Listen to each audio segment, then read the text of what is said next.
Greetings, fellow investigators, and welcome back to our video podcast, Into the Darkness, where my friends and I play the Call of Cthulhu role-playing game. I'm your host, Thom Raley. The scenario is The Occulted Light. It was written by Lucya Szachnowski and Gary O'Connell. I am the keeper of arcane lore, and this is the second version we have run. This is episode 3. Our recap will be given by Max Meltzer as his character, Bruno Ligario. So without any further delay, let's continue our journey into the darkness. Max? Thank you, Tom. From a letter from Bruno Ligario to his mother. Hello, Mama. I'm writing you this letter to let you know that I'm about to do something very dangerous. The boys and I are on what could be our last adventure out to a mysterious island in the middle of the bay off the coast of Innsmouth. These past few days have been a blur. After we met Moira, a lovely young woman who's quite charming, we decided to go to Kingsport to investigate her family's past there. We found that there was little record of her ancestor who was allegedly lived there, but we found that someone had snatched all the records containing the Skivern Rock from the library, even though they were not supposed to. We realized that the only possible way we could locate the rock is by investigating the old insurance office in Innsmouth to find a map that they had there. We stayed overnight at the young lady's house.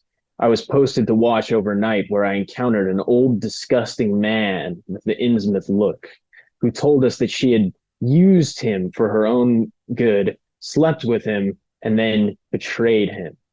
She shot him in the back. He asked us to kill her for cash, but I would never lift a finger to the lovely lady, especially since I swear she was eyeing me up. She has good taste, Mama. Just like you always said someone would. The old man was probably lying anyway. He looked horrifying. We went to the insurance office under the cover of darkness and found the map, but we were caught by the cops, who drove off half of our crew. The other half ran away down the dark cobblestone streets of Innsmouth. We managed to make it out to the dock, and Moira used her unnatural charms to get us a boat out to Skivern Rock. We might not make it back from this. The rock is dangerous, and I swear there is some supernatural stuff going on here. Just a feeling I have, like back in the old country. If I die, Mama, I leave all my stuff to you and my dear cat Eugene. Give him my socks for me, will you? Love you, Mama. Bye. So off you go. The water is choppy. I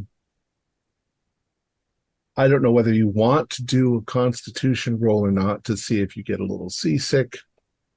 And I'm bobbing along already, might as well. It's dark, it's foggy. 33. That looks like a pass. The good professor's over the side, clearing his breakfast and lunch. Oh, Oh no! I'll give him a pat on the back. Oh man!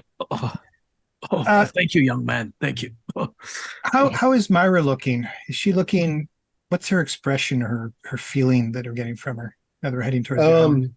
Well, she doesn't have any problem with the seasickness. She's it's a little fishing boat, so she's kind of standing in the back where you are, more on the side than on the back. And she's holding on tight, and she's staring forward, like hoping to catch the first glimpse of Skivern Rock when it comes. I'm gonna ask her something. Then I'm gonna say, so Myra, I mean, you and the rest of us have been through all this, learning about your background. What do you think you're going to find there at the rock? I don't know. Maybe the answer's to a long mystery. No anticipation of anything. Well, I don't imagine there's much there but the building and the contents of the building. Okay. But ever since I got that message from my father, it's kind of intrigued me. I'm really curious what's there. Do a spot hidden to Tobias. Okay.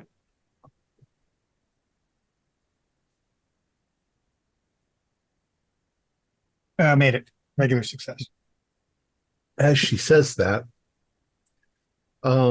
I mean, you can't really see her face because she's facing forward, but there's a lyrical sound to her voice, like almost a dreamy quality, as she's been wondering about this for a while now. And she brings her hand up and she touches the necklace around her neck, and just stands there staring off into the fog, into the distance. Okay. So the boat rocks on. The sound of the motor, I mean, it's not terribly loud, but it makes noise.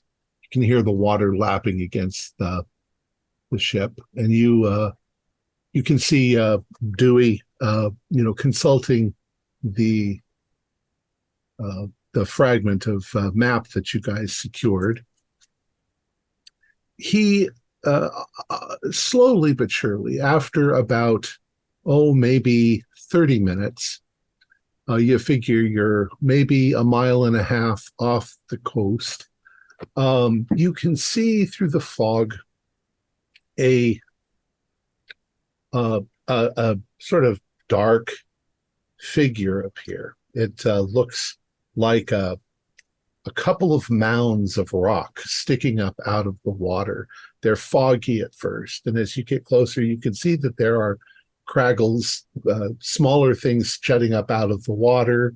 It looks dangerous, but as you come out of the fog and you see it, there are two large mounds of rock. Each mound of rock is maybe 80 feet high, with the waves, slapping up against them, with a little bit of land right in the middle. And on the top of the northernmost rock is an old lighthouse.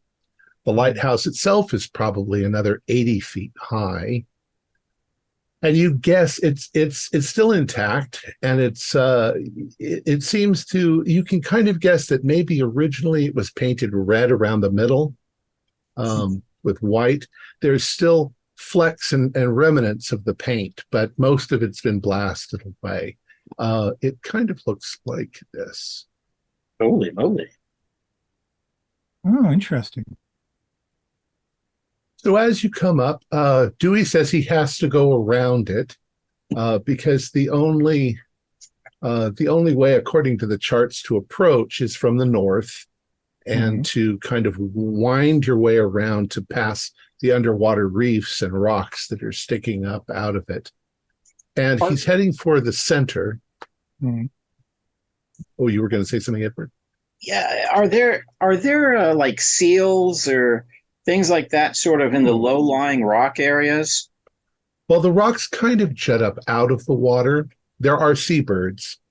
Oh, okay. And there's plenty of like bird poop all over the top of the yeah, rock. you can see places where there's very white, sections where there's bird poop. Okay, that's like good. That's good. So there's normal life here that's not afraid Probably of you. a bird nest somewhere around there, yeah. Yeah. But Dewey says, well, we seem to have a problem. We left right at high tide, but the tide's been going down since we got out here. I don't think that we can get right up next to the rock. So what we're going to have to do is, well, I'll have to get you in the dinghy, and we'll have to see if we can make that landing right there in the middle. It doesn't look like it's in great condition, but that's about the only place we can get you up there. I say, can the dinghy fit all 6 of us? Oh, yeah. Professor, since we might be having to tramps around some old ruins, perhaps we could buy some rope or something off the ship owner. Maybe something to help us in our trip, and rope and anything else you might have that might help us. I'm sure Miss Moira would be glad to talk with her friend. Buying seems unnecessary among friends. Well, it is. He needs it to run his ship, so probably buying would be appropriate. He's got some just give it spare back rope. after we're done. That's not a problem. Yeah. Okay. Yeah, make sure we have a torch, a flashlight, or a torch lantern. So Still. It's an interesting little trip. He anchors the ship, maybe 300 feet away from the rock. Walter stays on board, to just move things around and get ready for their fishing. And if you've never been on a dinghy, probably everybody's been on a rowboat, but you guys are facing forward. You're facing the rock that you're heading towards. Dewey's facing backwards because he's rowing, and he rows you closer and closer. Now you can see that the landing right now only sticks up maybe 5 feet from the water's edge. Your guess would be that the only time that it would be easy would be if it was right at high tide and the water was really close to the surface of the ground. In this case, you're going to have to kind of scramble up as you do it. So as you get there, I would like you all to do dexterity rolls. The boat's also not standing still. It's doing this, and it's occasionally bumping against the rock. The professor leaps like a cat. 1. Ooh, nice. Could I do a jump roll? Sure. Okay. You want to do that? Hard instead? success. Yeah. Oh my god. Standard success. Your regular success. Extreme 08. Okay. Now, the young people You jump right up there with. You guys do very well, and you guys help Moira by getting out first and then pulling her up. Mm-hmm. And Dewey says, how long do you want to be here before I come back? We got fishing, 8 hours, 9 hours. Do we have a flare? Maybe we can signal you as well, just in case. That way you can find the north of the island easier. He says, so yeah, I didn't bring a flare with us on the dinghy. How long is safe? What would be a safe range of time for you to be able to come back successfully today? Well, I mean, we got fishing to do. I'll try to be back, sometime around the next high tide where we can get up close here. And okay, that works. So that gives us what, 12 hours? It's actually 12 hours, but yeah, yeah. Okay. It is. He says, I'm trying to run a business, so I do have to. Completely understand. 12 hours should give us plenty of time. Okay. So he turns the boat around. So now he's facing you, with his boat behind him, and he's going like this. It's rocky. You can see that it's that the rocks have been blasted by the waves and the wind and everything, and a lot of them are very smooth. They've been smoothed out. You kind of want to avoid the wet ones because some of them are wet and they'd be very slippery. But you can see, since you're at the lowest part, that there are carved stairs going up towards the lighthouse, and carved stairs kind of going up towards the top of the other rock where the foghorn used to be. They are also very worn, very weathered. There's sand here and there. There's not much in the way of plant life growing, maybe a few clumps of grass here and there. But you are still on the what they call the wasp of the rock. It's the flat place that's close to the water. What does the? Oh, I'm sorry. I was just going to say it's also a little chilly. It's just the ocean wind, but it's not particularly cold. Okay. Between us and the lighthouse, does there seem to be a well-beaten path, or are we? Yeah, there's stone steps that have been carved into the surface going up. They're windy. They're not going straight up to it. I say, Mr. Bart, looking at the environments, does it seem like there's been anyone here in the past decade, 2 decades, from your experience? Well, I'm not really, as far as like looking at these stone steps and whatnot, I don't know if I have that kind of skill or not. It looks weathered and worn, and Yeah, I think it looks weathered and worn. I'm not able to tell you if anybody's been through here in the past few months. That's really not my area. I'd say once we got to the lighthouse, however, we might be able to make a better call on that aspect of it. I will say that if we assume that nobody has been up and down this path in a while, it might be quite dangerous. And so we should probably, tie some ropes to ourselves, make a chain, just in case something were to go wrong. Just a recommendation. There's no railing for the steps all at once. There's not a railing. Okay. But it also doesn't look really that dangerous. Oh, okay. It's just kind of a slog, not like a whoa. They're not even steps. They were obviously gouged out, probably, hammered out in the early 1800s, maybe the late 1700s. But yeah, I mean, you want to be careful. There's a stairs pathway also going up to the other jetting rock landing. To where the foghorn used to be. Yes. Yeah. That will probably be even more treacherous, the foghorn.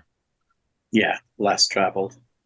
Just for me. I have a feeling though, I'm sort of thinking we might want to find a grave site around here. Maybe it's on that rock if we don't find it on the one by the lighthouse. So we're probably still gonna have to go over there. I'm thinking Myra's great grandmother is buried here somewhere. Could be. Well, once we ascend the lighthouse, then we'll be able to get a better view of the lay of the land, and then from there we can proceed. Excellent. Onward, upward. All right, young men, young lady, please go ahead. And I'm going to watch where they slip so I don't. Oh. So you turn to go to the steps going up towards the lighthouse. And you start up, and they wind a little bit towards the kind of like counterclockwise around the big rock, and then they switch back, and they start coming back this direction a little bit. I'd like you to all do spot hiddens at this point. Knew it. The rocks are going to attack us. Oh, that's a fail. That is a 8. I'm rolling really good today. Yeah, fail. Regular success. Except the 25. Okay. Who succeeded? Okay. Those of you who succeeded, you're watching your steps. You're all watching your steps. You're being careful. You don't want to slip. And I'd say you're probably about 30 feet up at this point. You look out over the sea, and you can see Dewey. He's about halfway back to his boat. He's rowing away like this. You can faintly hear, the sound of his oars and the sound of the locks on the oars making that sort of creaky noise in the thing. But then you hear another noise. It's almost like, well, you may have never heard of it, but you probably have, like a whale call. That sort of low, haunting sort of noise coming up from the deep. And as you look out towards the boat, the water around the boat seems to be roiling like a school of fish underneath, or something bubbling up from beneath. And Dewey takes a few more strokes as he's going that. He's too far away. And you remember being in the boat, the sound of the water and the oars and the creaking. It was pretty loud. So all of a sudden, something comes up out of that water near the ship. And it's almost as if you are experiencing old pictures of the Kraken. These tentacles reach up. This mound of green slime rises up next to the boat. It wraps itself around the ship. You can vaguely on the wind hear Walter screaming as the thing literally tears the ship apart and then pulls what there is of it under the water. At this point, the sort of wake that it creates when this happens hits Dewey, and his ship rocks up and down. For a moment, he didn't seem to hear or notice anything because of his position. And he turns around, he sees his ship is gone. And for a second, he doesn't know what the fuck to do. So he turns around and he starts rowing like crazy back towards the rock. You can all do sanity levels. This is Oh no! My God. there be dragons. I don't There get any be pictures. dragons, gentlemen. Ooh, Because- pass. Yeah, pass, but still. Still looks like 1 or 2 probably. Well, that's, Ooh. 002. Nice. If you pass, do a 1d4. If you fail, do a 1d6. Wow. 3. Half 3. So since I failed my spot hidden, I didn't know to take the pictures then. You probably didn't know, but you probably, once everybody else started yelling. You Gods, man. Edward, did you get a picture of Edward? I didn't see what? Oh, what? Oh, look at those pretty seagulls. Oh, that could have been worth money, Edward. Did you see the birds over there? They Oh are my pretty. God. Did anybody get 5 or more? I feel like I would have, but no. Give it time. You can all add 5% to your Cthulhu Ooh. mythos. How does Nice. Moira look? Like Did she see it? Yes, she definitely saw it. She looks terrified. She's like, "What? What was it?" She's shaking. what have you gotten us into, young lady? I have no idea. What was that? It's a An monster. octopus? It's a giant squid. Giant green squid. My God! My God! Well, Dewey! And she starts going back down the stairs Oh, Yeah, we should careful, help they're him, slippery. yeah. towards the beach. What are you all going to do? Well, yeah, we should help Dewey get out of the water once he gets back. What? You said you saw tentacles? A creature out there? It's Look at where the The boat boat's was, man. well, now we know what happened to all those ships that went missing. Think about it. God, the boat's gone. We might be We're here stuck here. unless we Well, repair if the we get the- lighthouse. We could get the boat, then that would Oh, the help. dinghy. Do you want to go back out there with that thing in the water? No, but I don't want to stay here. Well, once we get to the lighthouse, we could signal for aid, SOS, but we'll be fine, gentlemen. We'll be fine. Okay, yeah. Well, we So are We you gotta all go. going back down to the beach? we're going to I'm help staying Dewey on out the first. I'm staying on the rocks. Yeah. I'm going to stay up top with my camera since I missed it. I want to try to spot it, so I'm looking to take a picture. Good man. Keep an eye out too. I'll be here with you. We're safe. So who's going back down to the beach? I'll go down. Okay. All the young people. Yeah, you figure that Moira's not going to be able to pull Dewey up out of the boat. Yeah, she'll need help. All right. So Dewey gets there and he seems to be somewhat shaken, though he didn't see it happen. Yeah. And he's like, my boat is sunk. Yeah, we'll explain it. Just get it. We're going to get you out of the boat first. Come up on the shoreline here. You guys get up and he tries to tie off the boat. There is a mooring there. It's an old broken up mooring, but it still works. It just needs to be a stick up to tie it to. And he's like, what happened? I heard an explosion. And then It was the Kraken. It was Davy Jones himself. Someone unleashed it at last. do a psychology roll.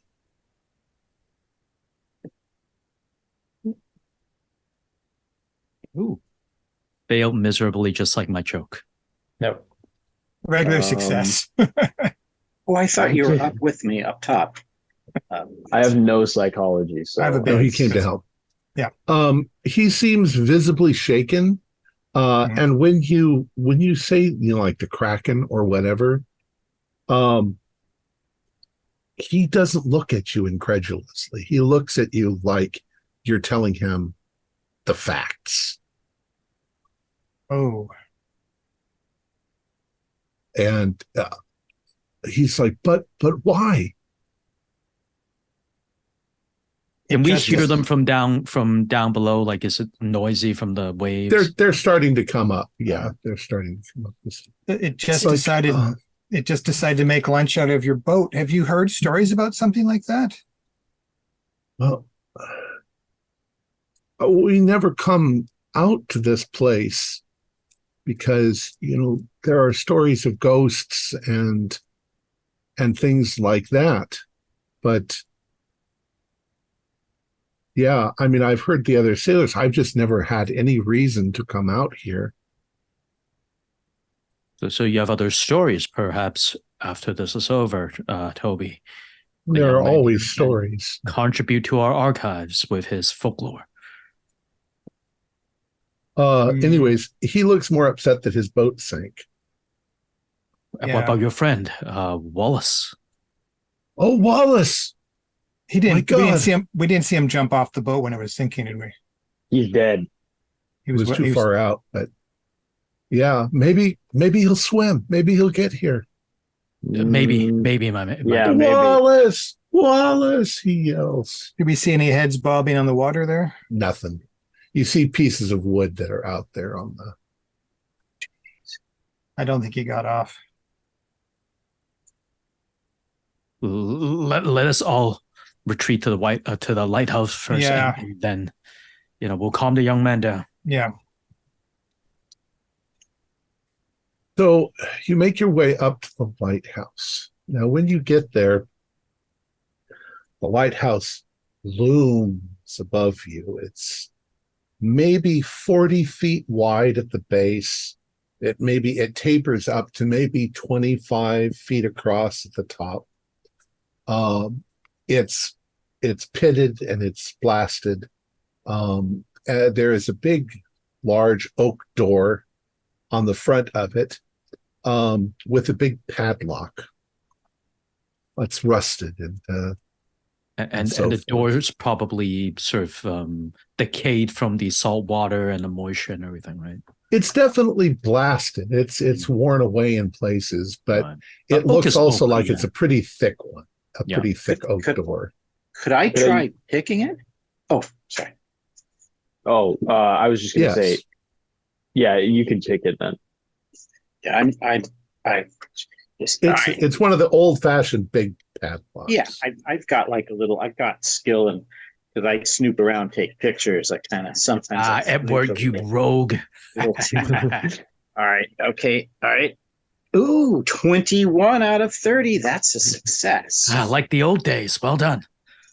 Yeah, those big locks are pretty easy to pick because you can get right into it. It snaps open, and the heft of the lock, the part of the lock that wasn't exposed, the part that was inside, is a little shinier, a little newer, but still, has been old and rusted. The lock pops off, and the latch swings to the side, and there's just a handle, to open the door. There's not like a doorknob or anything like that. Do I still have my lantern from earlier in my pack, or was that left on the boat? Well, did you want to bring it with you when you came over? There's no electricity out here, so you probably brought your lantern. I was thinking we probably brought our day pack and stuff like that. You did. You certainly brought food with you and stuff like that. You're going to be here for 12 hours. So. Yeah. Shotgun at the ready, just in case. Yeah. The door actually opens outward. So you open up the door, and you can see that there are cobwebs that have actually attached themselves to the door, up to the roof, and across the room. As you pull, you're looking into a room that was probably the living space for the lighthouse. There's wooden furniture. There's a table. Most of it is in fairly decent condition. It's has some moisture damage. You can see that there's mildew on a tablecloth and things like that. It wasn't a particularly comfortable room, except that everything was, because it was made out of wood. There were no cushions or things like that. There are cobwebs everywhere that have just, accumulated. And of course, there's a half an inch of dust on everything. So it definitely doesn't look like anybody's been in here for however many years. Is there like a food stove with firewood, things to keep us warm just in case? There is a fire-breathing stove. We'll say exactly what was in my brain. Yeah, potbelly stove. Right. There is at one end, looks like cooking utensils, and various other things. This was obviously where they ate, where they lived most of the time. There are some very dusty, cobwebby paintings on the walls, things like that. Are there a couple small little windows to let light in, or is this fully... There are windows, yes. Okay. They're small and they're very thick glass. You can't see out of them very well because the glass is distorted. It lets in light, but it's not really super clear.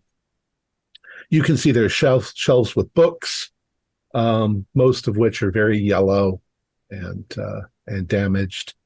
What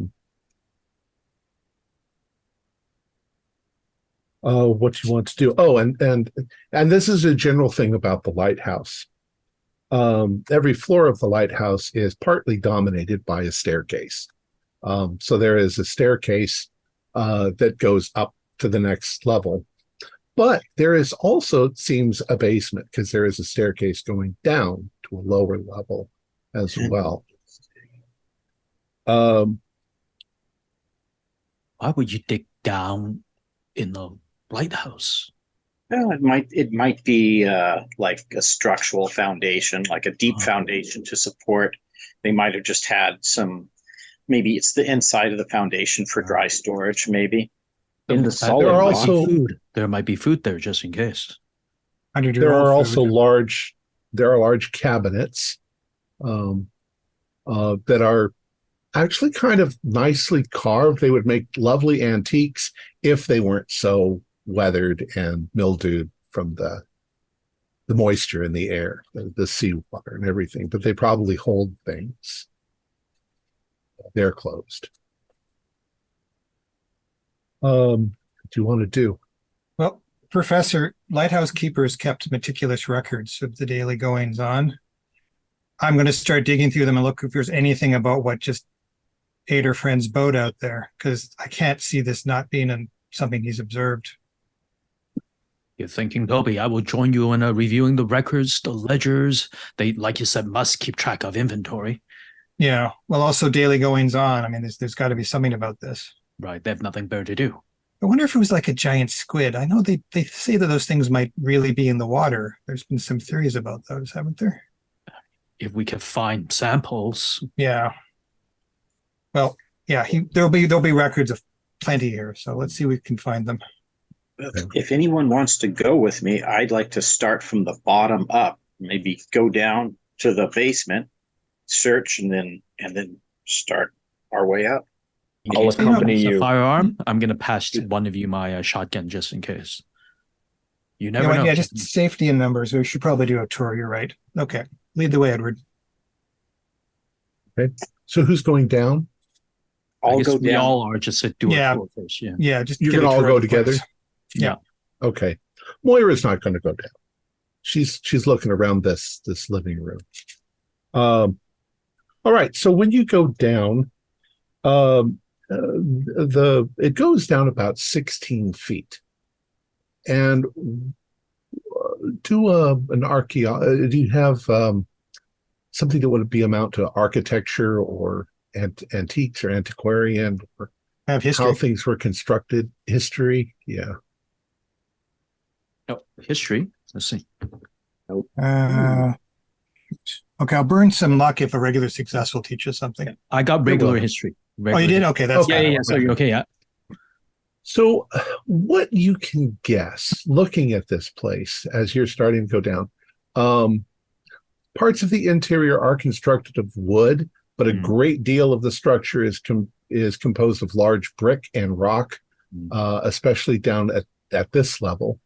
It looks like your guess would be is that the first thing they did was they blasted a big circular foundation hole into the rock, which that's what this has become. And then they leveled it, and then they built on top of it so that they would have a basement. There are no windows down here. And it's got an even temperature, about 54 degrees, just naturally from the rock insulation itself.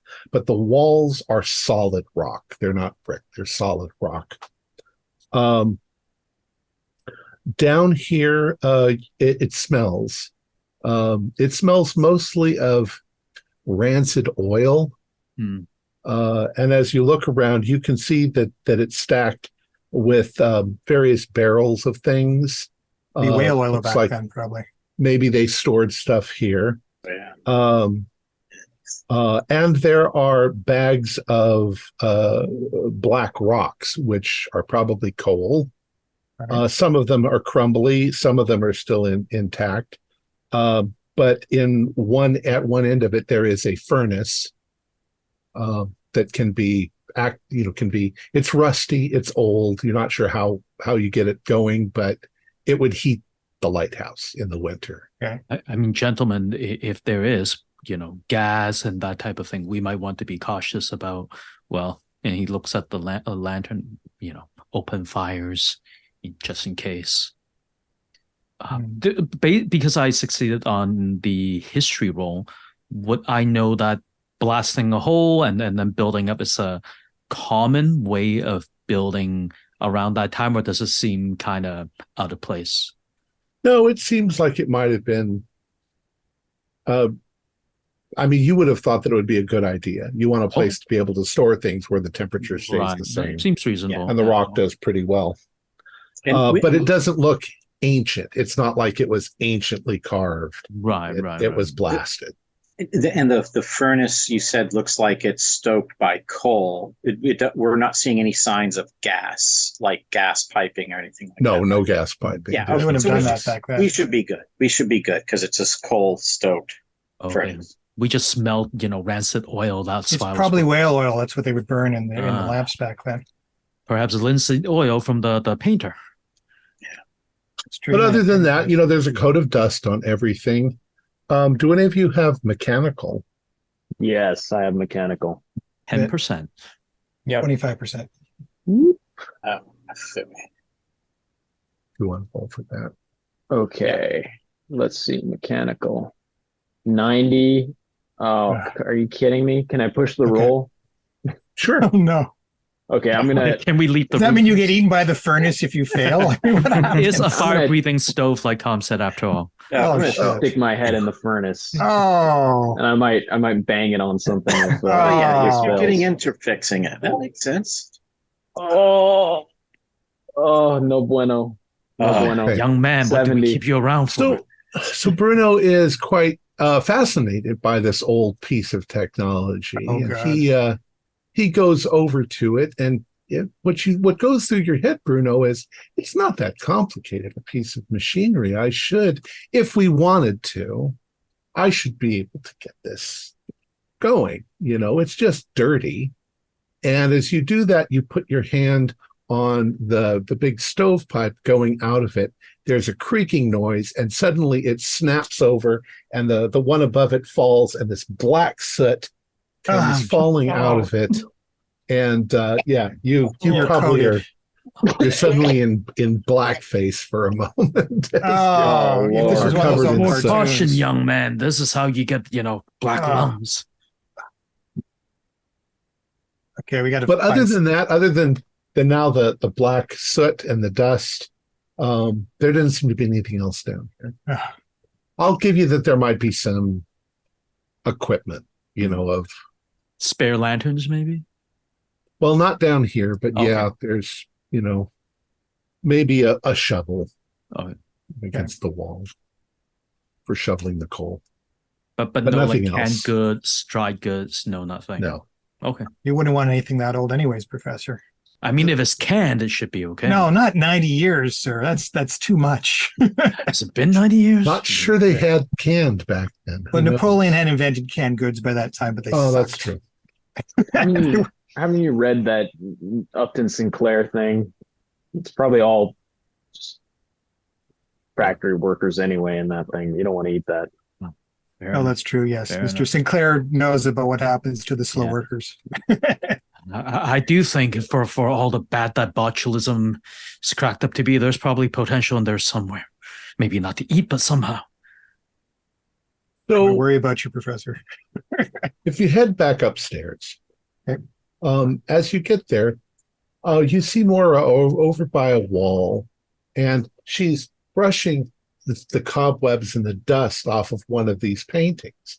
And she says, Oh. "You look," and she Okay. points to it. Go ahead. Yep, we're looking. She points to it, and she points to the corner of it, and there clearly is written "tag."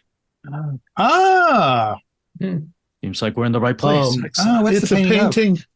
It's a painting of a sailing ship on the ocean during a storm. Very classic sort of subject matter. It's not bad. If any of you have, art or appraise or anything like that, Mm. or just otherwise it just looks. It's not bad. Mm. It looks like it's deteriorating.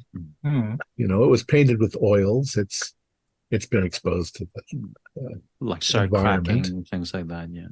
yeah, but not badly painted. You can see there's a few others around the room too, all of which are identified as tag. Is it all the The same corner. subject matter? Yeah, oceanscape. Some of them are in the day, some of them are at night. Is Some of there them are e- rough seas, some of them are regulars. Is there dates on them at all? No.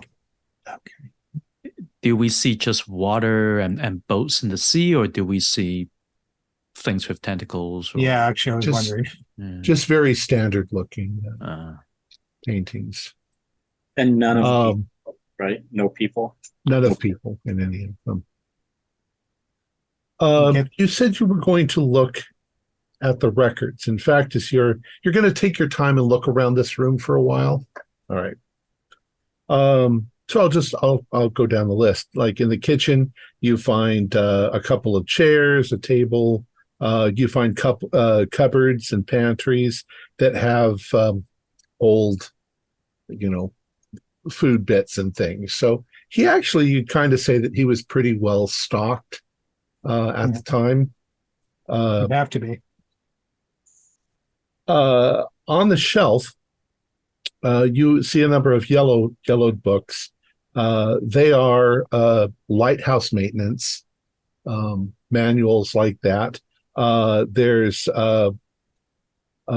books on ship recognition, how to tell, what kind of boat it is, all that sort of stuff. There's meteorology. There's how to signal ships and things like that, proper semaphore. It'd be useful for all that.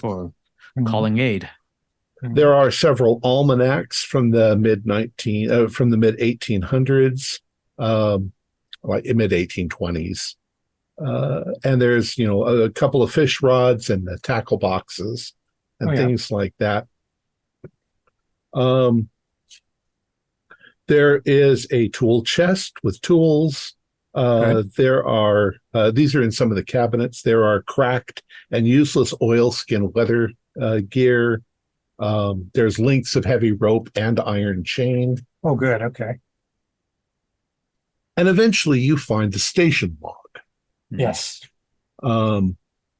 So it's meticulous. You were correct. It is quite meticulous, and it goes a long way back. It contains records of every storm, every ship that was sighted, every time somebody visited, bringing them supplies, every other visitor that came. Do spot hiddens for me as you're looking. Well, whoever's looking at the book. Well, I'm definitely looking through those. Regular success. I see nothing. So he would have documented wrecks because that's part of the job of those people. And we know the dates of some of the famous wrecks from the professor's research at the insurance company. Right. So do I find his records about the wrecks? And if I don't see them, that's weird. Well,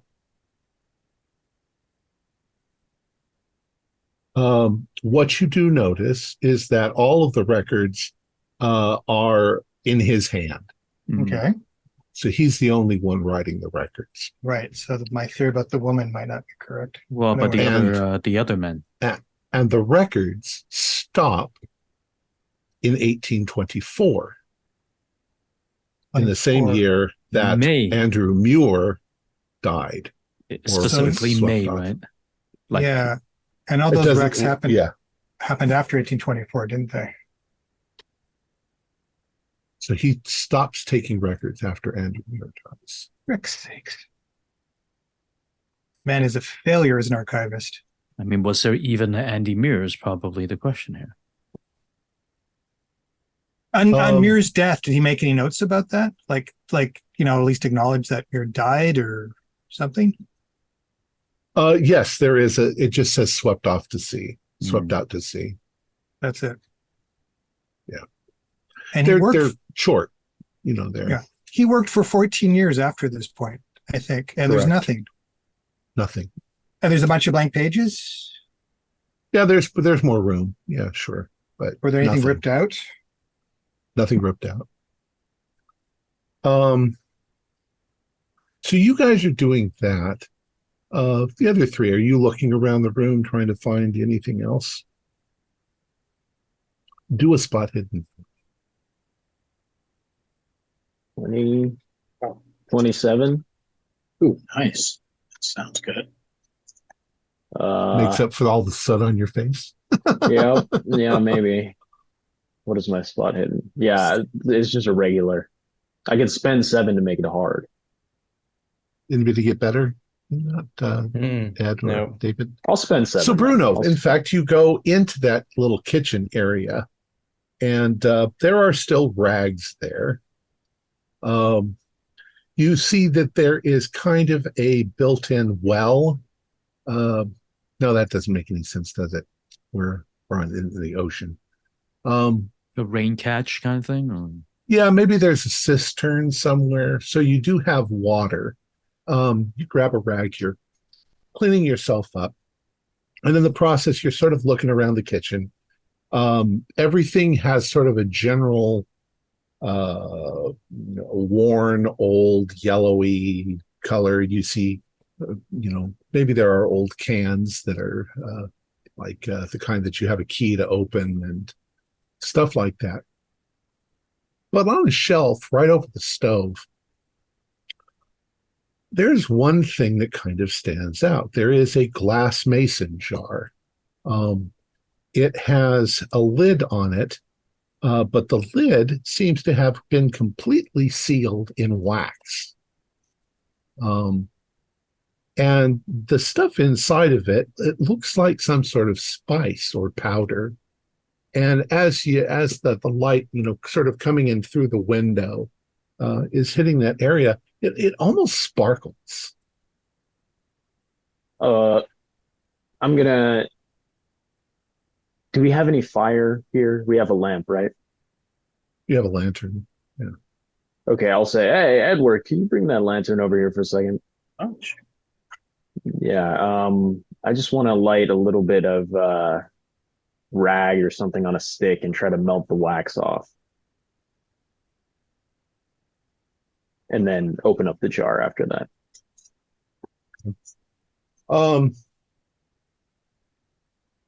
Do a luck roll. Okay. Oh yeah, that's a pass. 36. Okay.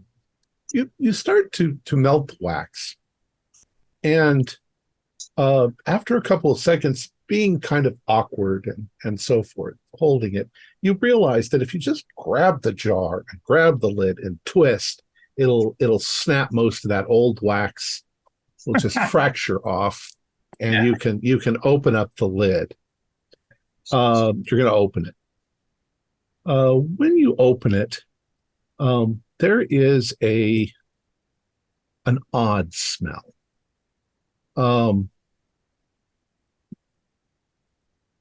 It's weird. It's almost like when you have worked on electrical things, that weird smell of ozone. Yeah. That sometimes it almost smells like ozone, a very strange, almost electrical smelling smell.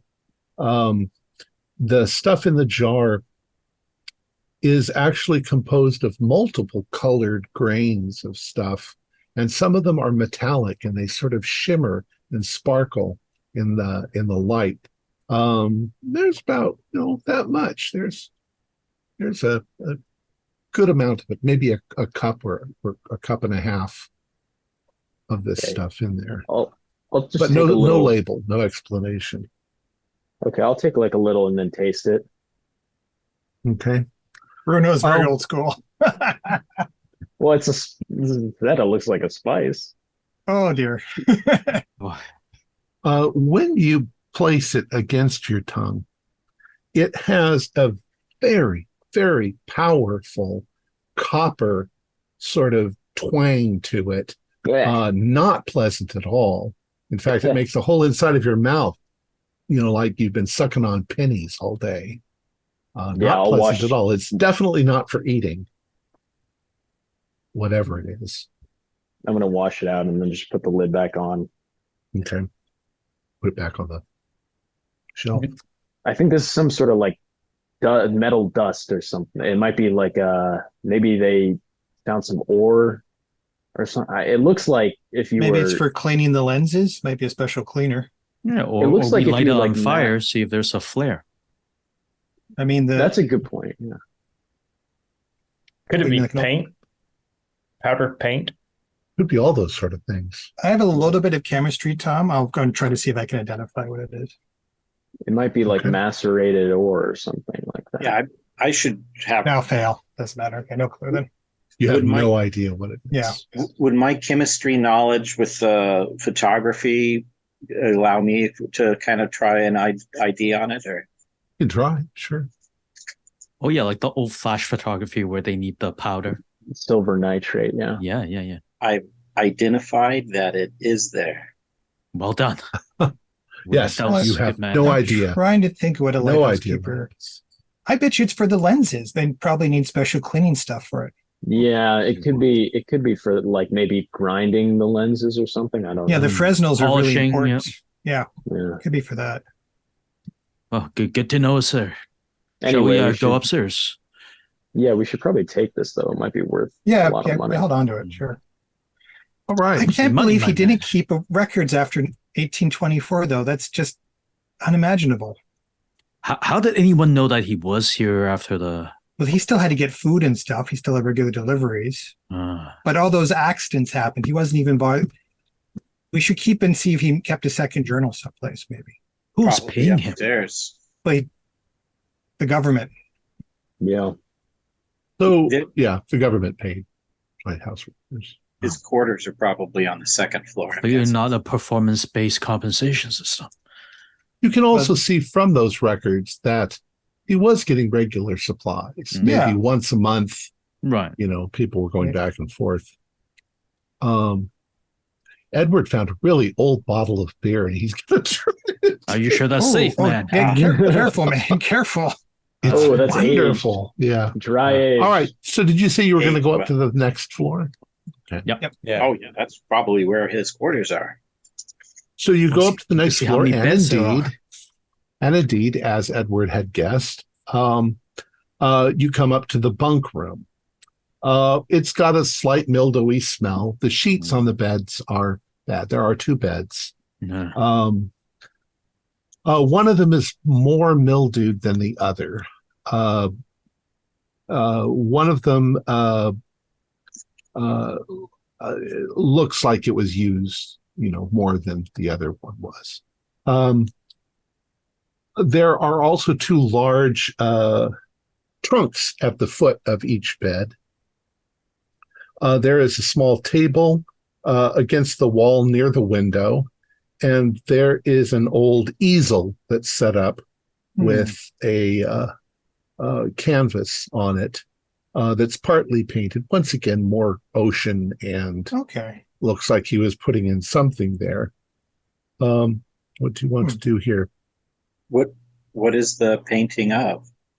Just more oceanscape stuff. You seem to be fascinated with. See if he's got any more journals or something, perhaps. Right, like turn the beds, look under the mattresses. Yeah. Check the trunks. Yeah, I want to go through one of the trunks. All right. So the trunk at the base of the better conditioned bed does contain blankets, clothes. Looks like this is where he would store his clothes, his extra boots. They're in pretty good condition. They've been, locked in that trunk out of the sea air. They're dry. There might be a little spider or something that, crawls up the side of the thing when you're in there. The second trunk, when you go to open that, has painting supplies. Seems to be filled of painting supplies. You can even, if you guys have any background in art in the city, you can see that the stuff that he was probably purchasing in town and bringing it out here. It does say that there's also a cupboard in this room that also has painting supplies in it. Okay. There are a few more canvases stacked up against the wall. They're all ships and seascapes.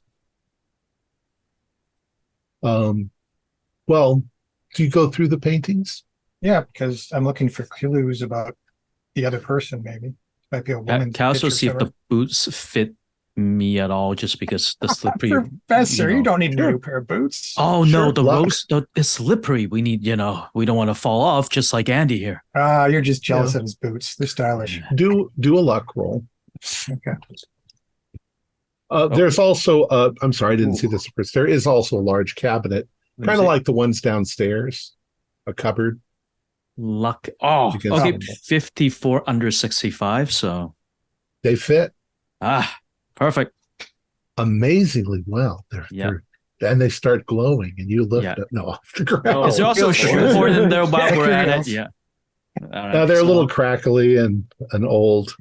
All right, just in case it starts changing into those better boots. Going through the paintings. Mm-hmm.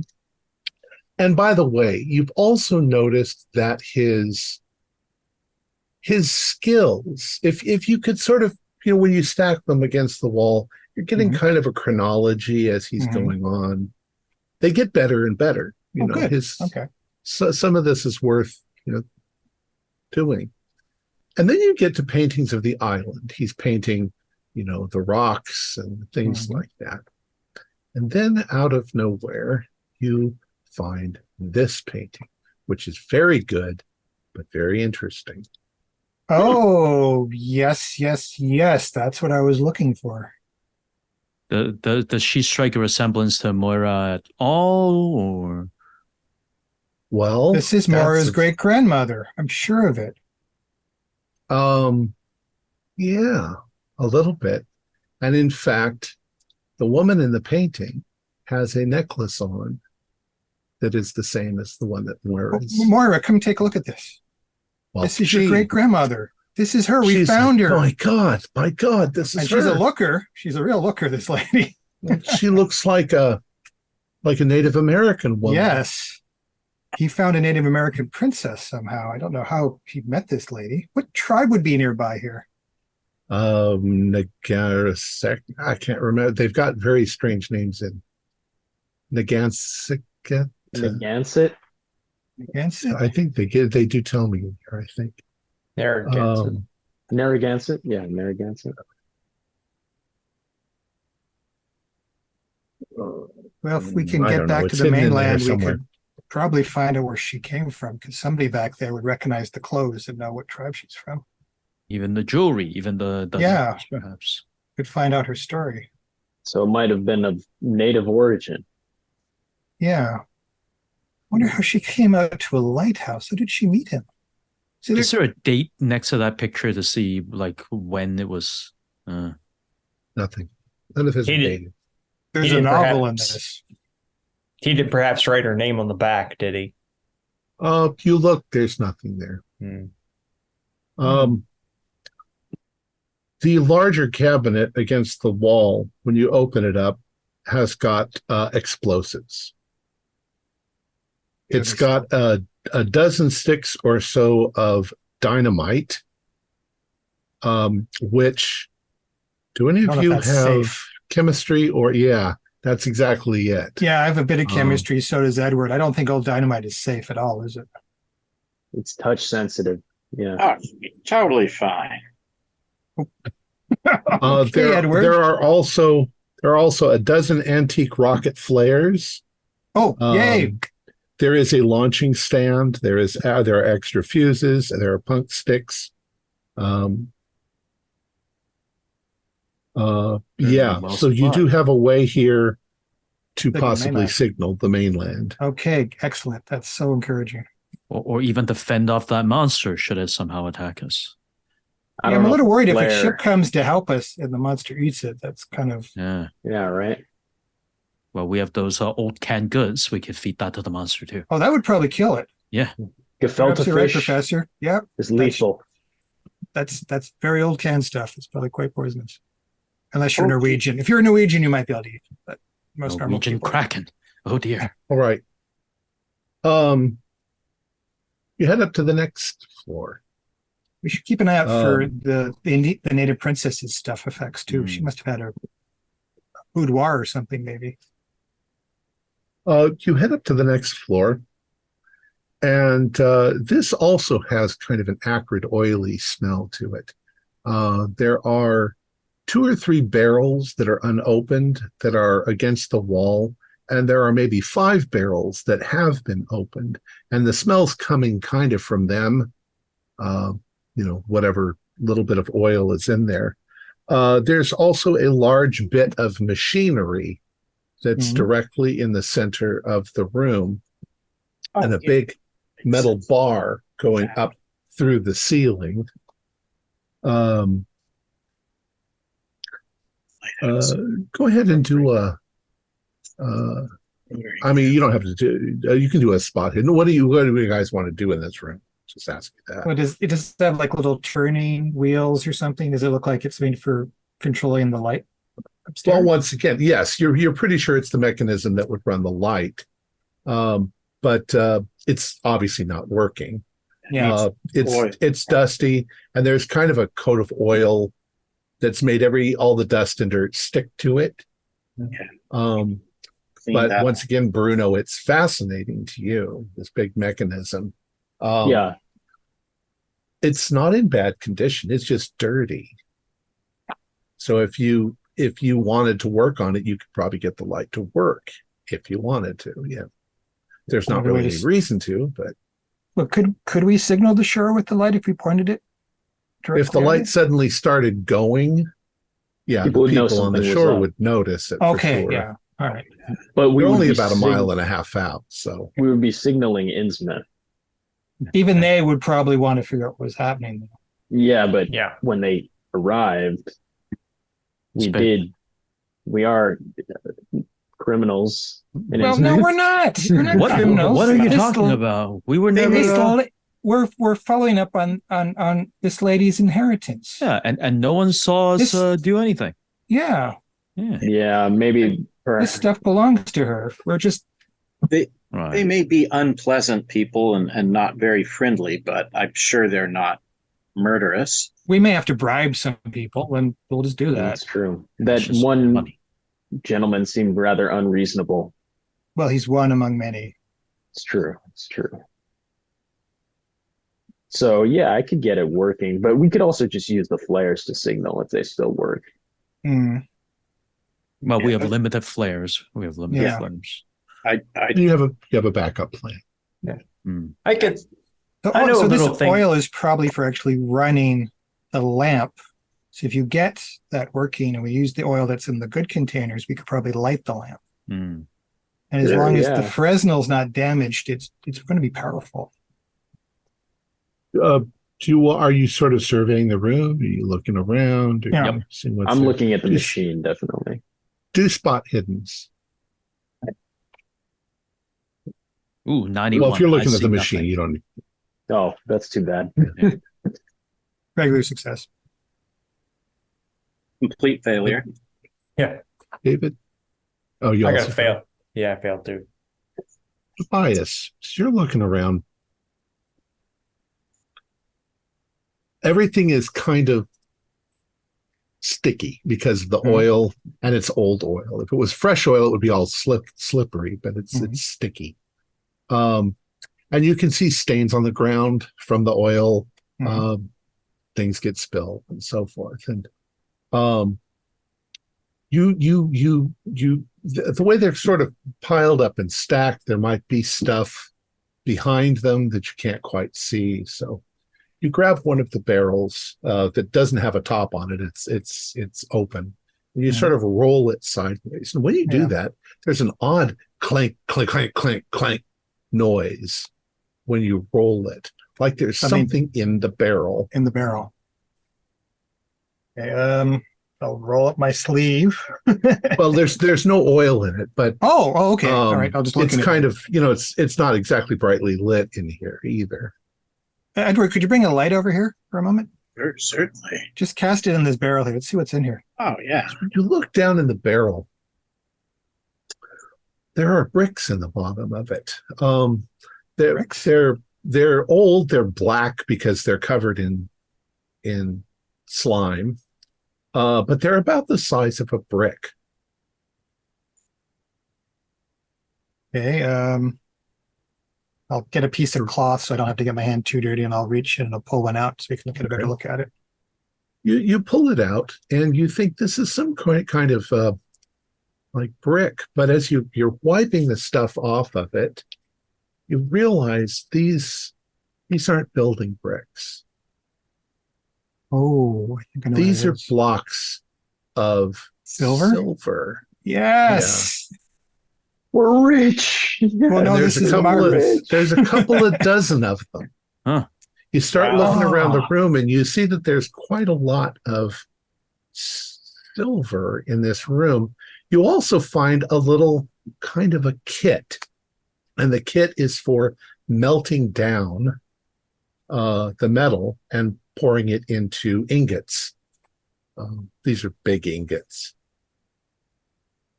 But there's where did he get it quite a from, bit. though? From the oil, in the oil. No. He got the silver, but remember we were thinking maybe it was a pirate treasure or something? Could be Right, so some whatever mining. delivered the oil, delivered the ingots along with it. Oh, Do a spot hidden for me, all of you now, because you're talking about it, obviously. Yeah. 10. Now that money is involved, the professor's a lot more the keen. professor is activated. Yeah. Fail. What did he find? Yeah. Okay, who passed? Just a regular success, but Got a professor 10. got a good one. So you found a whole bunch of silver, and you turn to Moira to say, "Look what we found," and she's not there. Where's your young lady, Bruno? Do you think maybe she stayed in the room below, or? Yeah, let's go down and find her. She was there when we showed her the picture, right? Yeah. Downstairs. Yeah. Oh, yeah. She was quite surprised and flabbergasted by. And is Dewey maybe she's still looking sticking at the with her? painting. Is Dewey What's that? sticking with her? Dewey? What's your question? Oh, Dewey. Dewey? Yeah. Yeah, where's Dewey? Was Dewey with her? Or was he Oh, there? yeah. Well, Yeah. Dewey's kind of with you guys. Yeah. Oh, Okay, so Dewey saw the ingot. Like Dewey saw the You know what? ingot. Let's say that Dewey stayed on the bottom because he's very upset about his Yeah, boat. that's fair. The professor's Trying trying to to see figure if out Dewey why, needs to die or not. Okay. He doesn't need to die. He just lost his Professor. boat. We should give him one. It's true. Oh my goodness. Come on, have a heart. We should see. Finances are involved, Bruno. Okay. Finances. I'm a little worried about Miss Marish. I don't know what kind of mental state she's in. Perhaps we should see what she's up to. Although I really wanted to look at the Fresnels.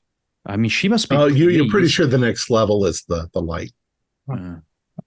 I could go find her. Yeah, You Bruno, guys go could- check on her. She You likes guys you. could stay up here. Okay. I mean, she has to be Okay. pleased to at least find. She might be in a state of shock, though. I mean, this is a lot of stuff to take in.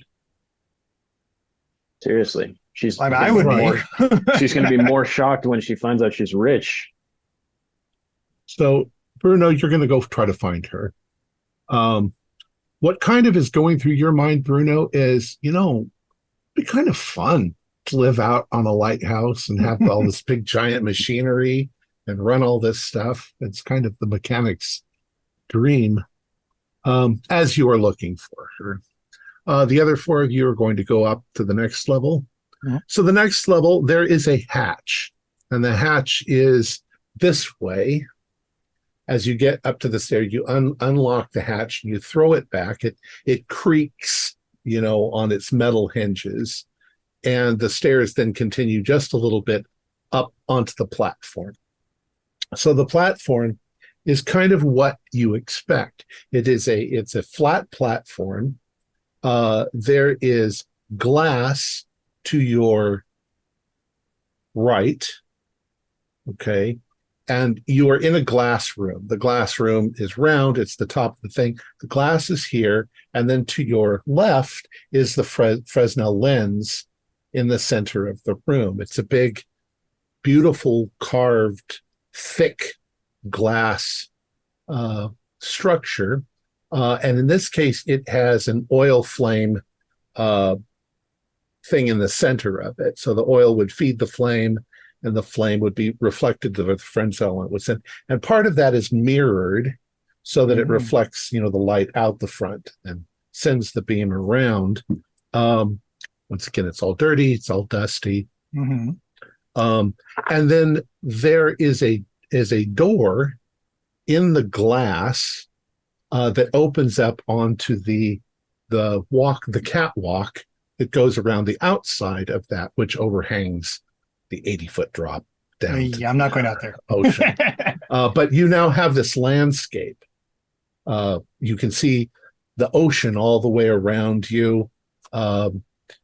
The fog seems to have lifted, and it seems to have cleared. If you look very hard, squinty, you can see where Innsmouth would be. You might actually be able to see Kingsport. You're definitely sure that at night, with the lights on in the towns, you would be able to see the lights from the towns. We could try getting Kingsport's attention if you're worried about Innsmouth. Maybe they would be less unfriendly. Well, I mean, you're not going to have much of if you set up a signal, it's going to be seen by Everybody. Yeah, that's fine. Well, Everyone get in on the the coast. newspapers. So you're going to start to explore this part. Yeah. Actually, it's worse than I said. You're on the top of an 80-foot lighthouse that's already 80 feet above the ocean. Oh, good So Lord. you're I had 160 acrophobia. feet above Yeah. the ocean. Steady, man, steady. Yeah, I'm not going out on that catwalk. I'm telling you that. The oil lamp seems to be in fairly good condition. Mhm. Once again, for Bruno. Well, Bruno's not there. Bruno's You gone could down. fix this, though, I'm sure. Yeah, you could fix this. It wouldn't be that hard to do. Everything is in decent condition.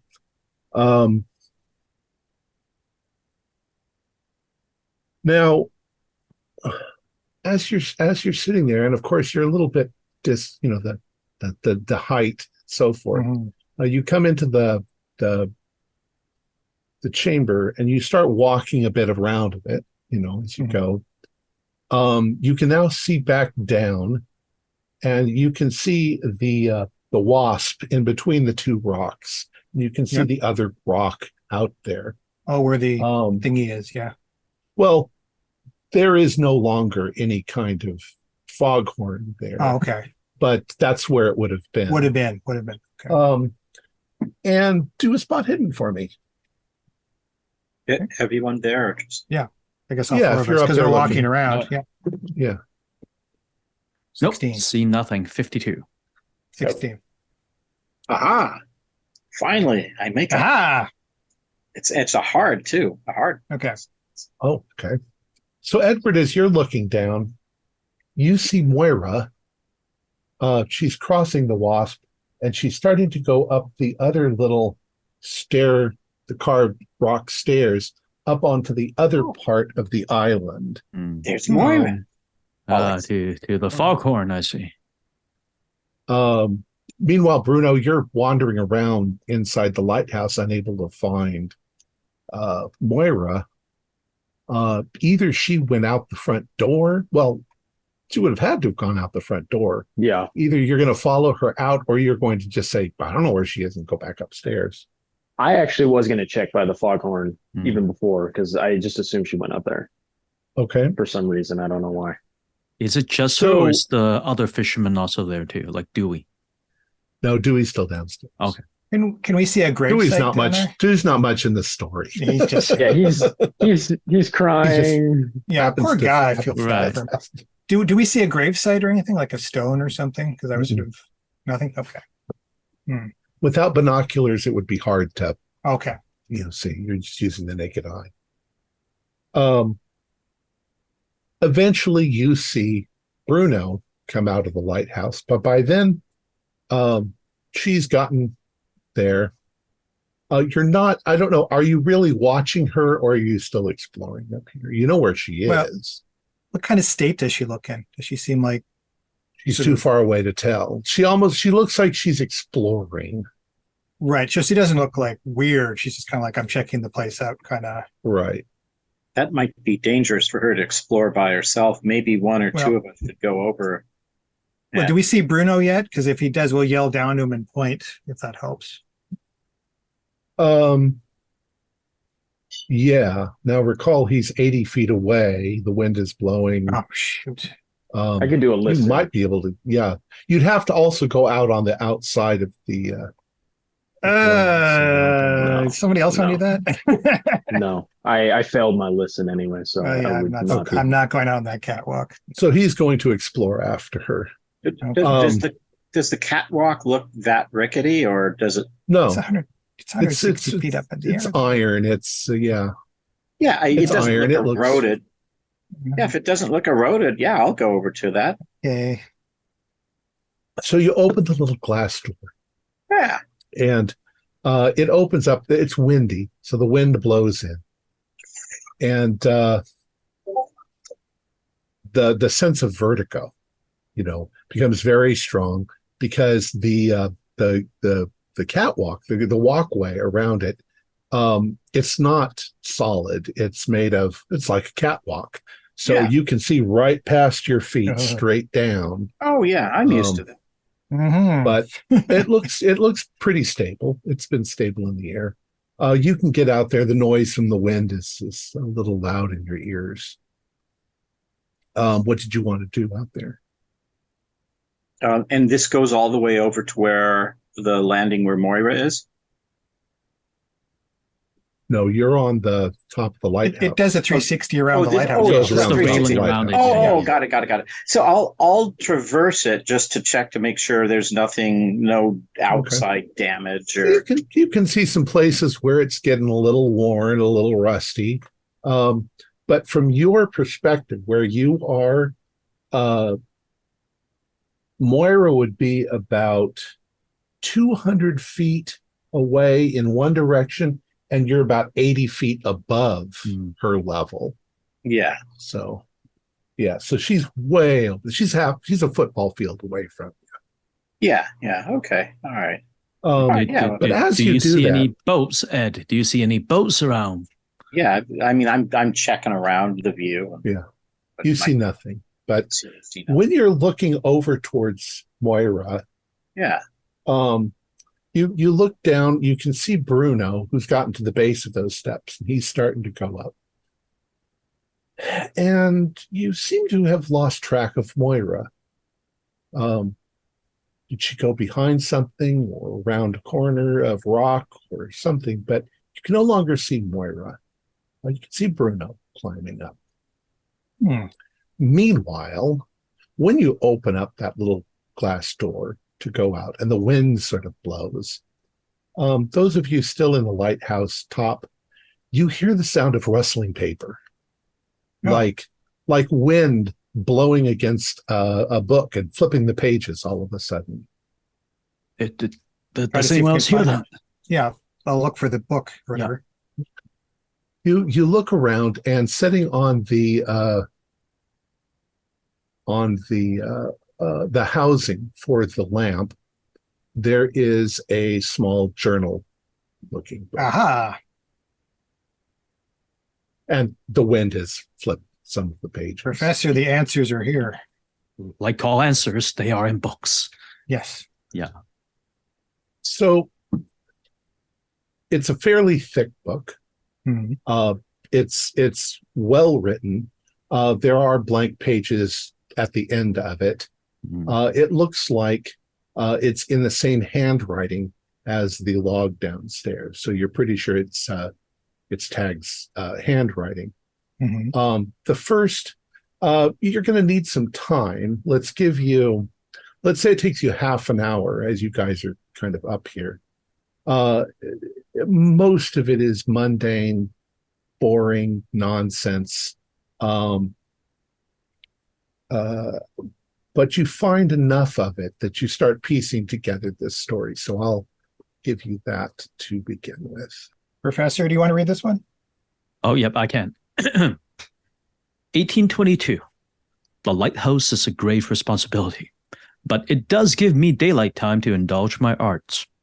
When I am not alone, I am forced to keep company with a crude ex-sailor named Andrew Muir. He is uneducated and a bore. He has contempt for my paintings. Everything he does vexes me. Why will he not leave me alone? I fear I may have misjudged how to find my longed-for solitude. 1822. Our mutual contempt has given birth to isolation. It has been 4 months since I last spoke to Muir. He leaves notes when it is my turn to fetch supplies or meet the boat. We manage day by day to make our repairs in silence. 2 years pass. 1824. The foghorn is now in place. Just another dolorous sound to this lonely hell. At least Muir had to speak to me while we repaired it. In spite of my loathing for him, his voice was welcome. It has been too long since I heard anything that did not fill me with desolation.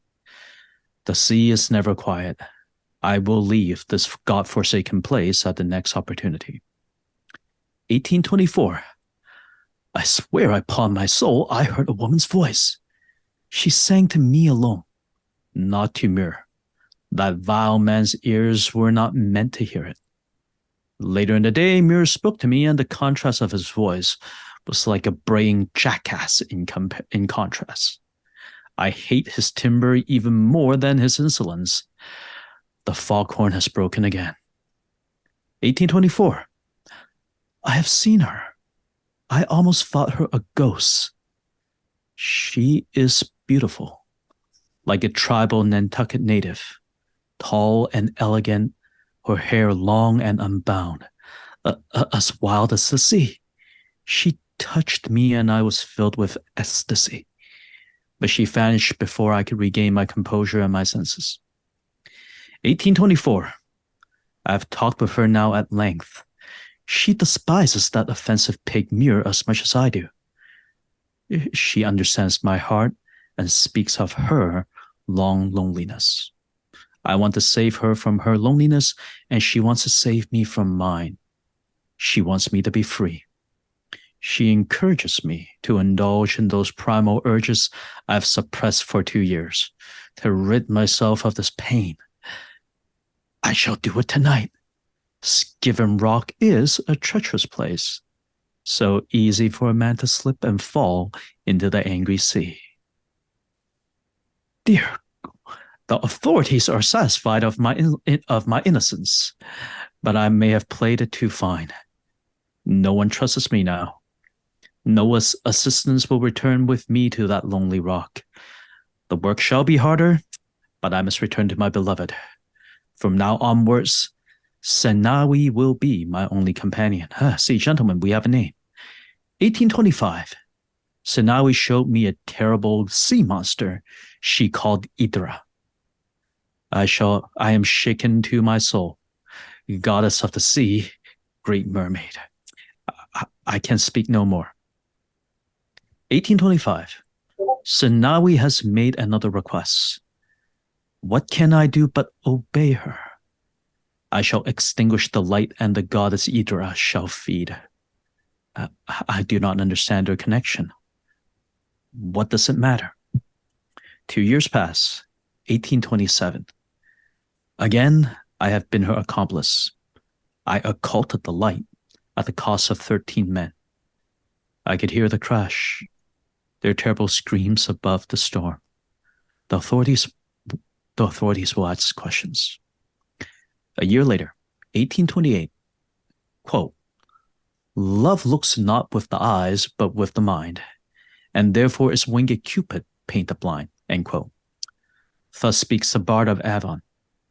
Now I know it is true. Her true shape shall be repulsive.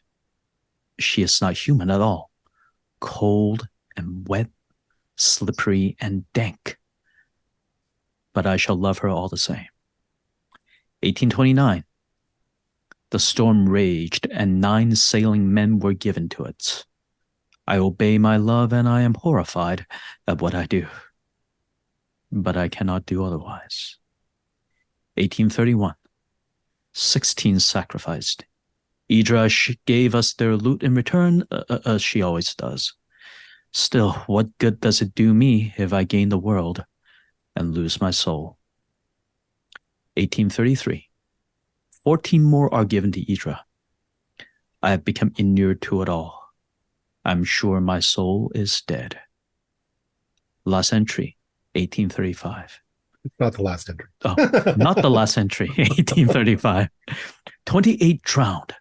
1 man managed to swim to the rock.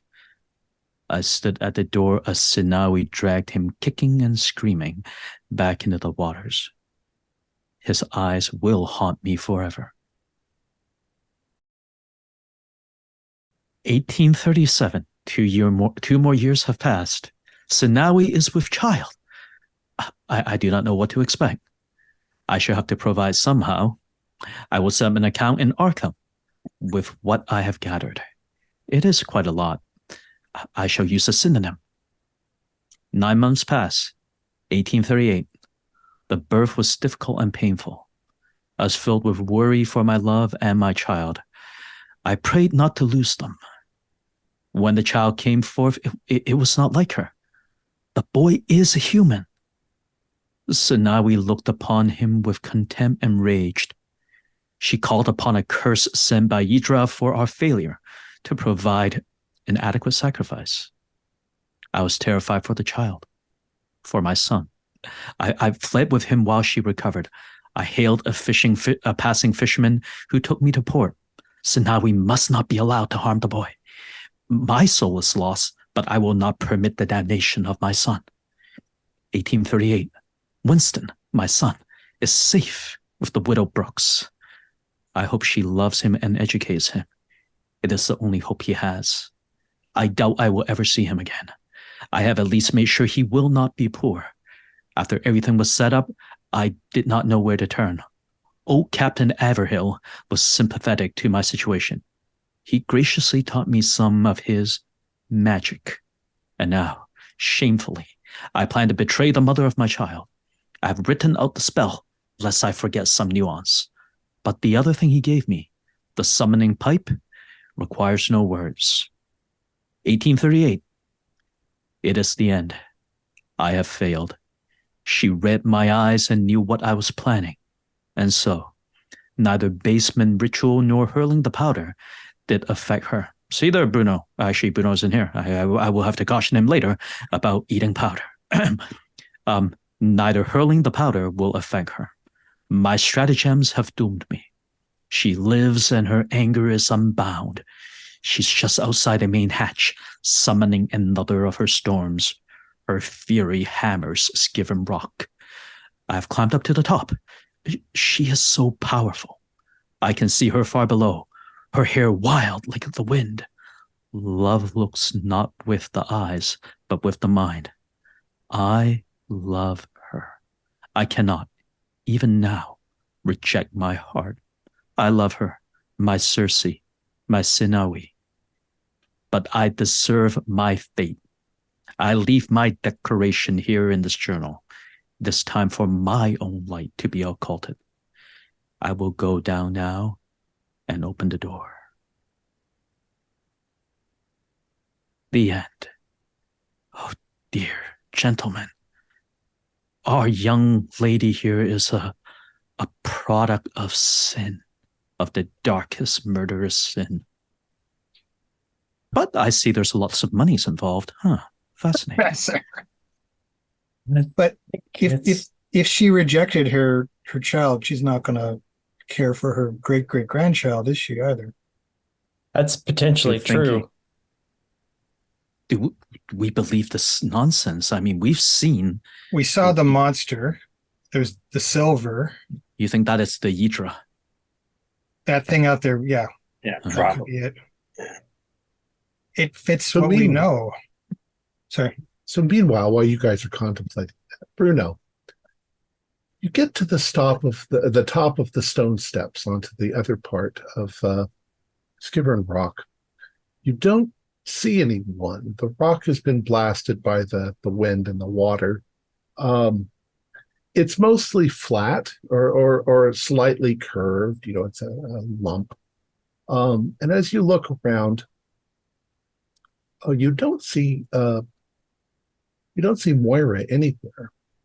But as you cross the rock, there is a large place where there is kind of what they'd call a stone chimney. It's not a chimney. It's a place in the rock where the ocean down below, sort of vents up. You can see a very large one of these. It's about 3 feet across. And when you stand above it, you can feel the water, the air coming from below. You can hear the ocean down inside of it. So there must be caves or something down there. This part of the island must be at least partly hollow. But after walking around a bit, you don't see Moira anywhere. There's not really anywhere she could have gone unless she decided to climb down in this hole. And it looks Weird. kind of treacherous. Well, I'm not going to climb down in there. At least not as of now. You look back towards the look back towards the lighthouse, and you can see Edward standing on the railing looking in your direction. Okay, I'll go back up and meet up with them. Okay. So you start heading back. You cross the Wasp, you go back up the other stairs, and you head up into the lighthouse. You go to the top, and you find them fascinated by this book they're reading, this journal. Are you guys sure Moira isn't up here with you guys? Did she come back while I was looking? She was there, young man. Yes, dude. Where the hell is she? We've uncovered some She dark news. Must And have that missed her thing you put somewhere. on your tongue. Best not to do it next time. Some kind of voodoo powder or something like that. Voodoo. Oh dear. It's mojo powder of some kind. What we discovered, Bruno, is that apparently Moira's grandparents were not Great-grandmother. entirely great-grandmother Mhm. was not entirely human. She seduced Tag, led Tag to not just murder Andrew Muir, but also turn off the lights to lure innocent sailors to their doom to feed that kraken we saw. And then the unholy fruit of their union. Well, That's crazy talk. What you're saying right now is crazy talk. You're we have talking crazy to It's me. the facts we have. The you source of the saw that silver. kraken, Bruno. The source of the silver, the monster paid from the deaths of the sailors. Yeah, you know How do your you know- letters, and I It's give all him in the book. It's his confession. He's confessed it all. Take a look. Yeah, he Bruno. went crazy. He's crazy. Okay. He went crazy. He turned the light off. He killed his partner. He turned the light And off. Some he ships crashed had onto the a island. wife that she had to come from somewhere. There was a woman, and the woman was a demoness of some kind, a sea demoness of some kind. Even if he was insane, there will be some truth in this writing. There must have You're been a awfully woman somewhere. awfully credulous to this crazed lunatic You saw murderer. this. You saw the monster, It Bruno. was an ocean creature. Sorry, go It on, ate a Edward. boat. We Yes. should really. You can discuss this. I'm going out there looking for Moira. She could have fallen. It's wet. It's slippery. She could be in danger. We should go that and is try true. to. There was a rescue. pit that looked like you could fall in it. We should go out and check there. Yeah, let's at least Well, two of us. And Let's what bring the about ropes that and rope? stuff then. Yep, Yeah, bring we the have rope. like Yeah. metal chains and stuff, so we don't Yeah. need just the rope. Yeah, okay. and I have new boots. They look good, Professor. Thank They you. do look good. Yeah, they're Yeah. very sharp. The So Tims. you all head. I assume you're all going. I'm headed. Yeah. Bruno, they give you the log or the book so that you can look at it yourself and see what it says. You guys get to the bottom of the lighthouse and you start walking down the stairs and you get to the Wasp, and just about the time you cross the Wasp and get to the bottom step going up, you see Moira suddenly appear at the top of the stone steps. Thank And goodness. she starts coming down towards you. And as she comes down towards you, she says, "Did you find anything?" Miss Brooks, perhaps we should discuss this inside. Of course, yes. Miss Brooks, did you find anything? I had a strange feeling. Mhm. I'll tell you about it when we get inside. May I also see your necklace again, Miss Brooks? I want to compare it against the painting a little bit more, if that's okay. It was the same. It was absolutely the same. May I I mean, see it must have been something that tagged. Well, she's wearing it. It's right here. Okay. So she won't take it off. She'll take it off if you want her to. Okay. Okay. She says it was something that Tag must have given, or must have left in the box for my great grandmother. Perhaps take it off and then we shall talk. There's much to discuss. So the woman,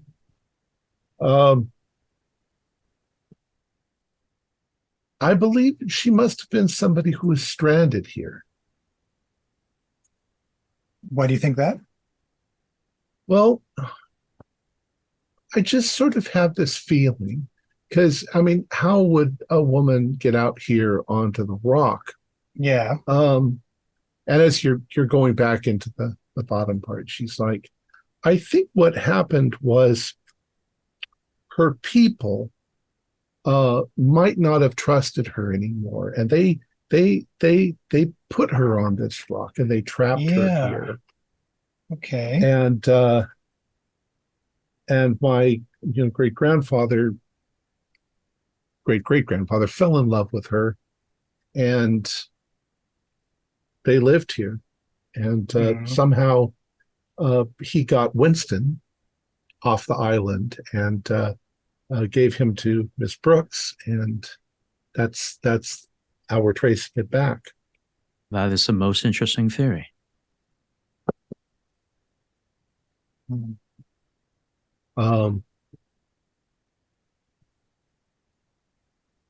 the monster, I think the monster is magic. I think the monster was put out there to keep her on the island.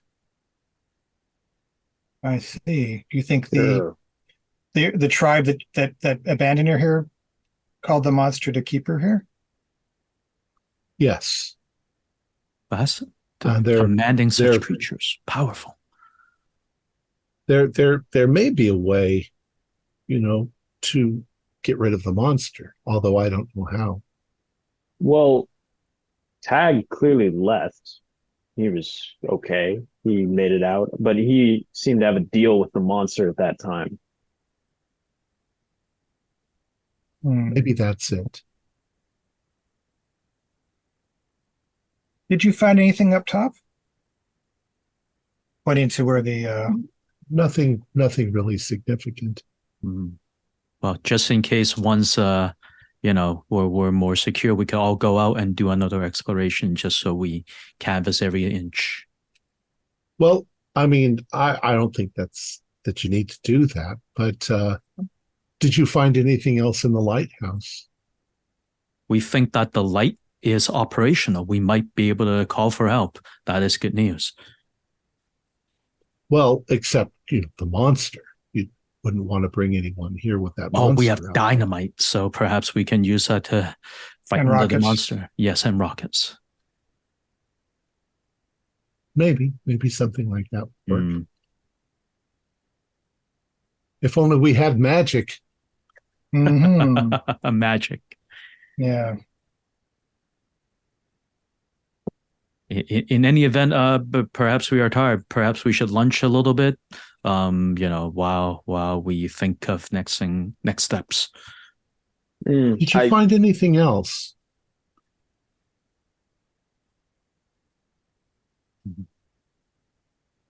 I mean, there's supposed to be a flute here, right? A magical flute, and we found the powder, right? Flute? What? What are you talking about, Bruno? Flute? What? The journal, the pipe. Huh? Journal?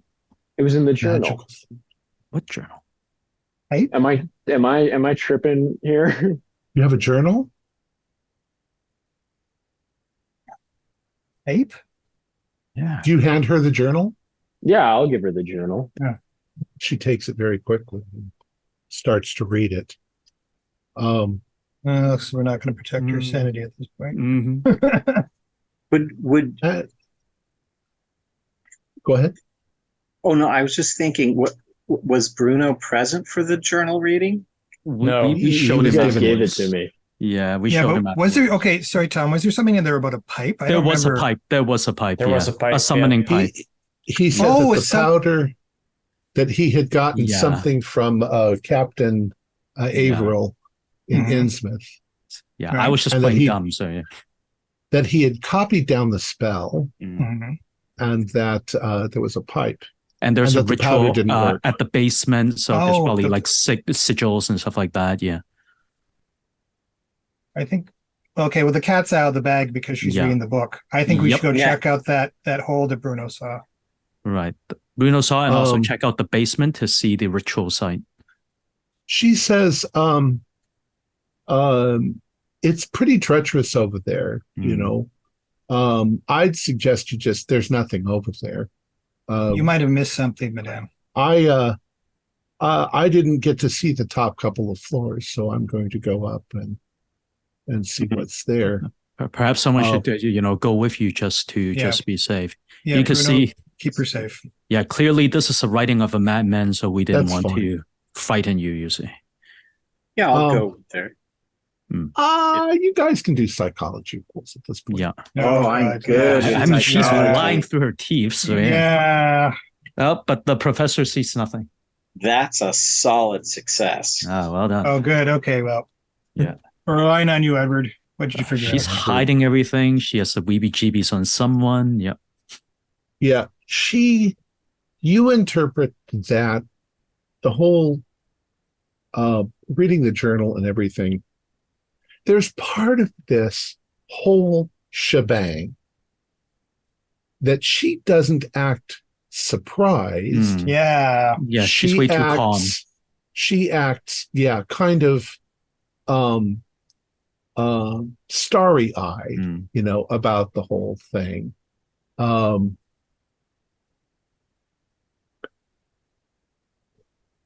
She did, of course, take back her necklace and put it on.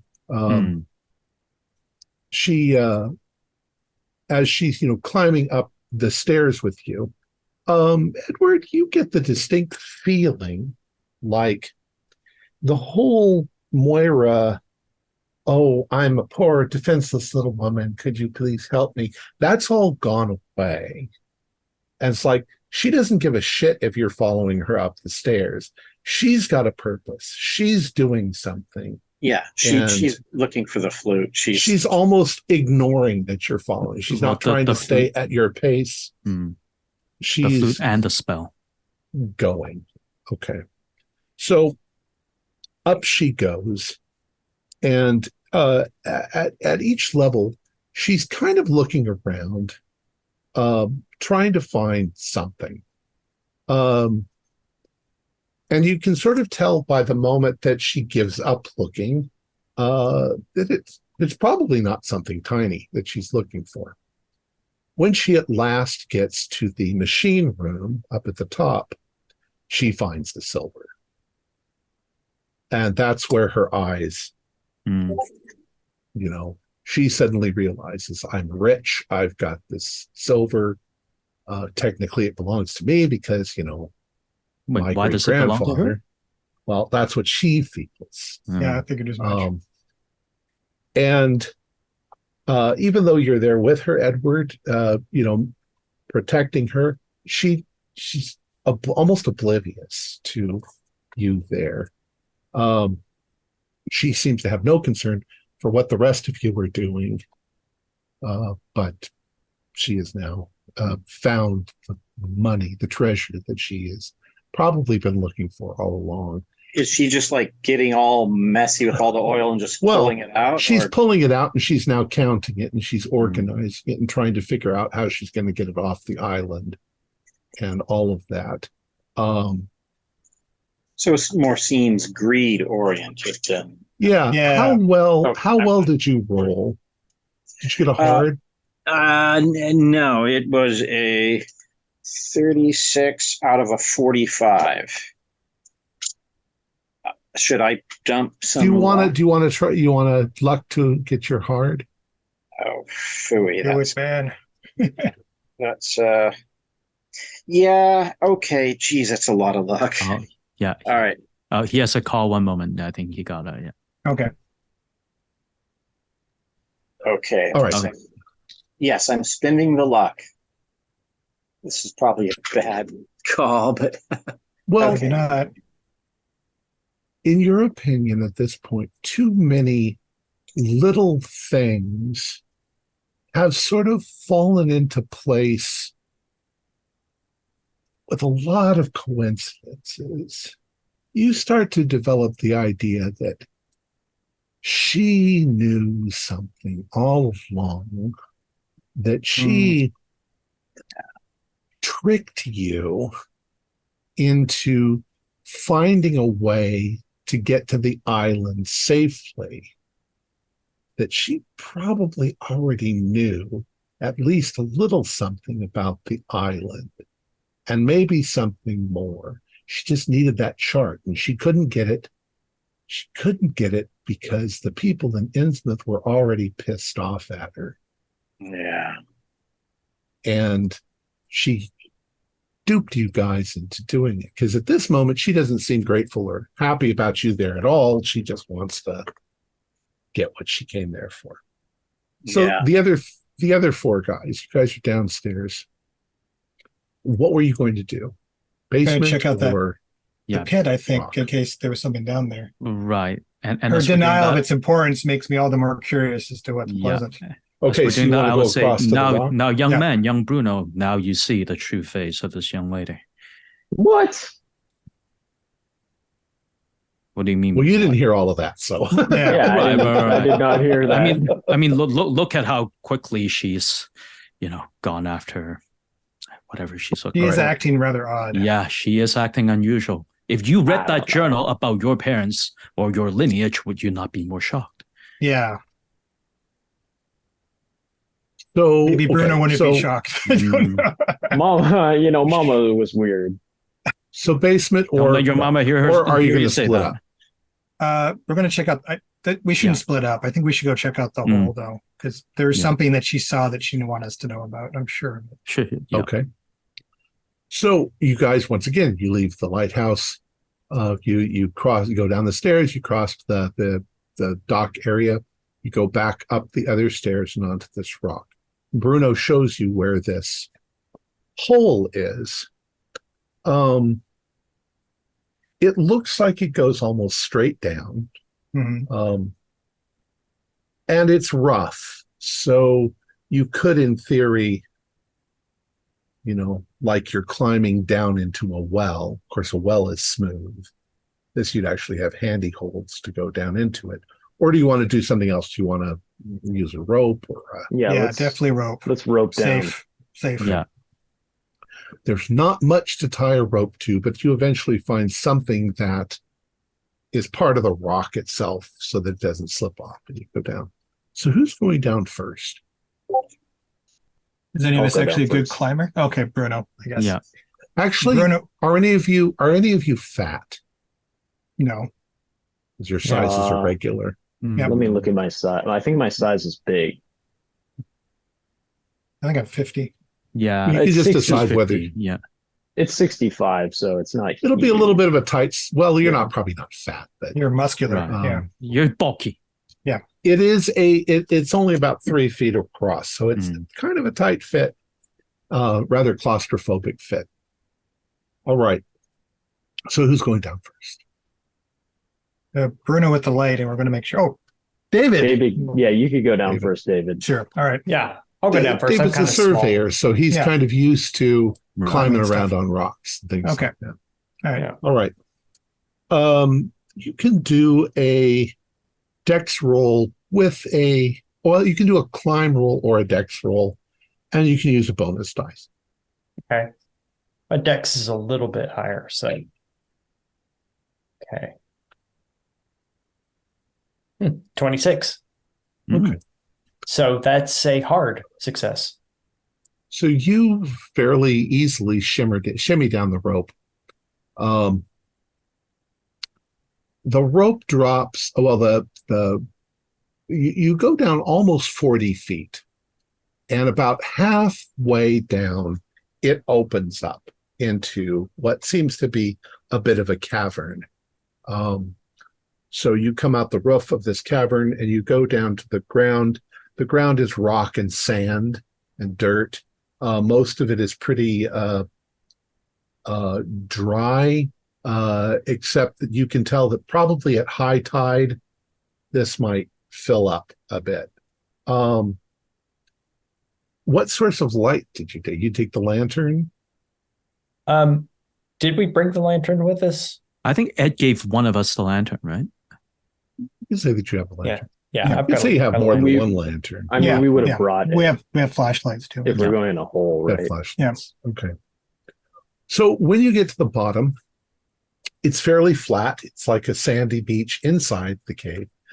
You can hear the ocean. You can see that there is on one side, you can see where the rock comes down almost to the water, and you can see a little bit of sky sort of shining in. So there's a tunnel going out, and there is air coming in, which is flowing up the tunnel.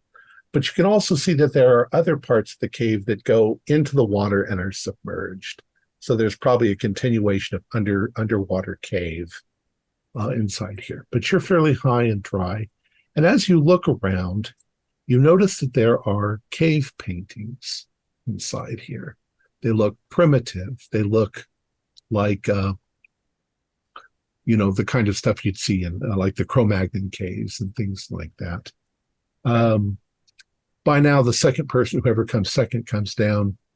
The third and the fourth. You guys are now all down there, except Edward, who's still up in the tower. You look at these. You seem to sort of notice a story that is told in these pictographs. It shows what seems to be an underwater city. It's definitely below the waves.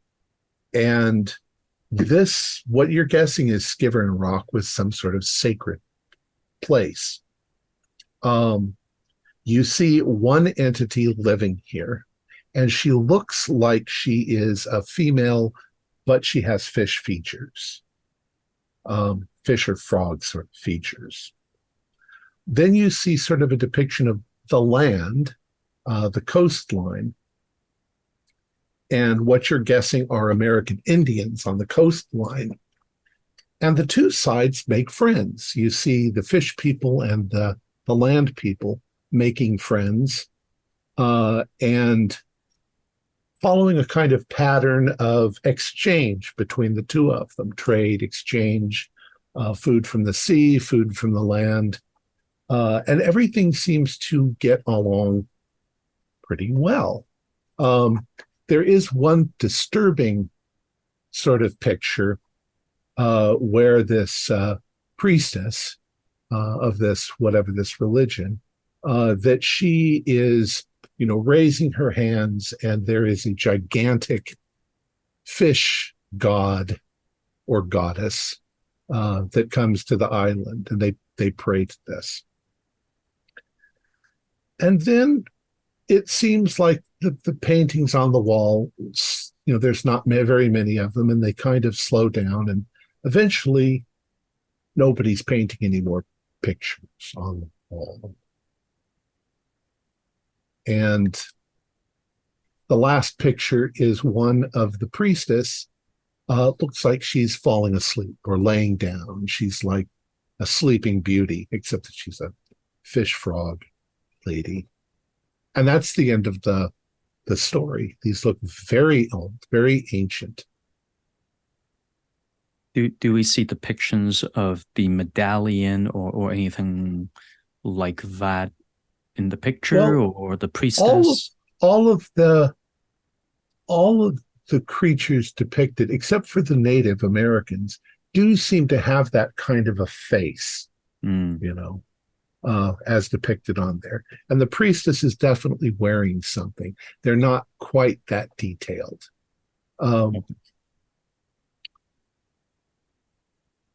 So as you were standing there, I'd like you to have alertness rolls, do we? We'll call it luck. Oh dear. I'll roll luck. 17 pass. I did not pass. Nope. 95. Ooh, Professor. He's on the ball again. So who got the best roll? 17. I got my lucky boots on, so yeah. Must be the lucky boots. Yes. Professor, you're fascinated, of course, by these pictographs on the wall. And Right. as you turn to look, you realize that the beautiful woman is standing behind you. Not directly behind you, but she's standing on the other side of the cave. And she is, it looks like she has just walked up out of the water. Oh, like James Bond girl thing walking out. Yeah, from one of these underground water caves. Yeah. She's standing there. She is stunningly beautiful. Her long black hair almost to the ground. And she's just staring at you like she's never seen people like you before. Sinawi? Her eyebrows go up, and inside your mind, you sort of hear a voice. It's speaking in English, and it sort of has a Nantucket accent to it. But at the same time, it seems primitive, like she learned that language. And she says, "How do you know my name?" We have heard, or we have read writings of you. And then I sort of gesture to everyone else to look behind. Okay, we turn around. Yeah. Why are you here? We were asked to come. We apologize if we intrude on your peace.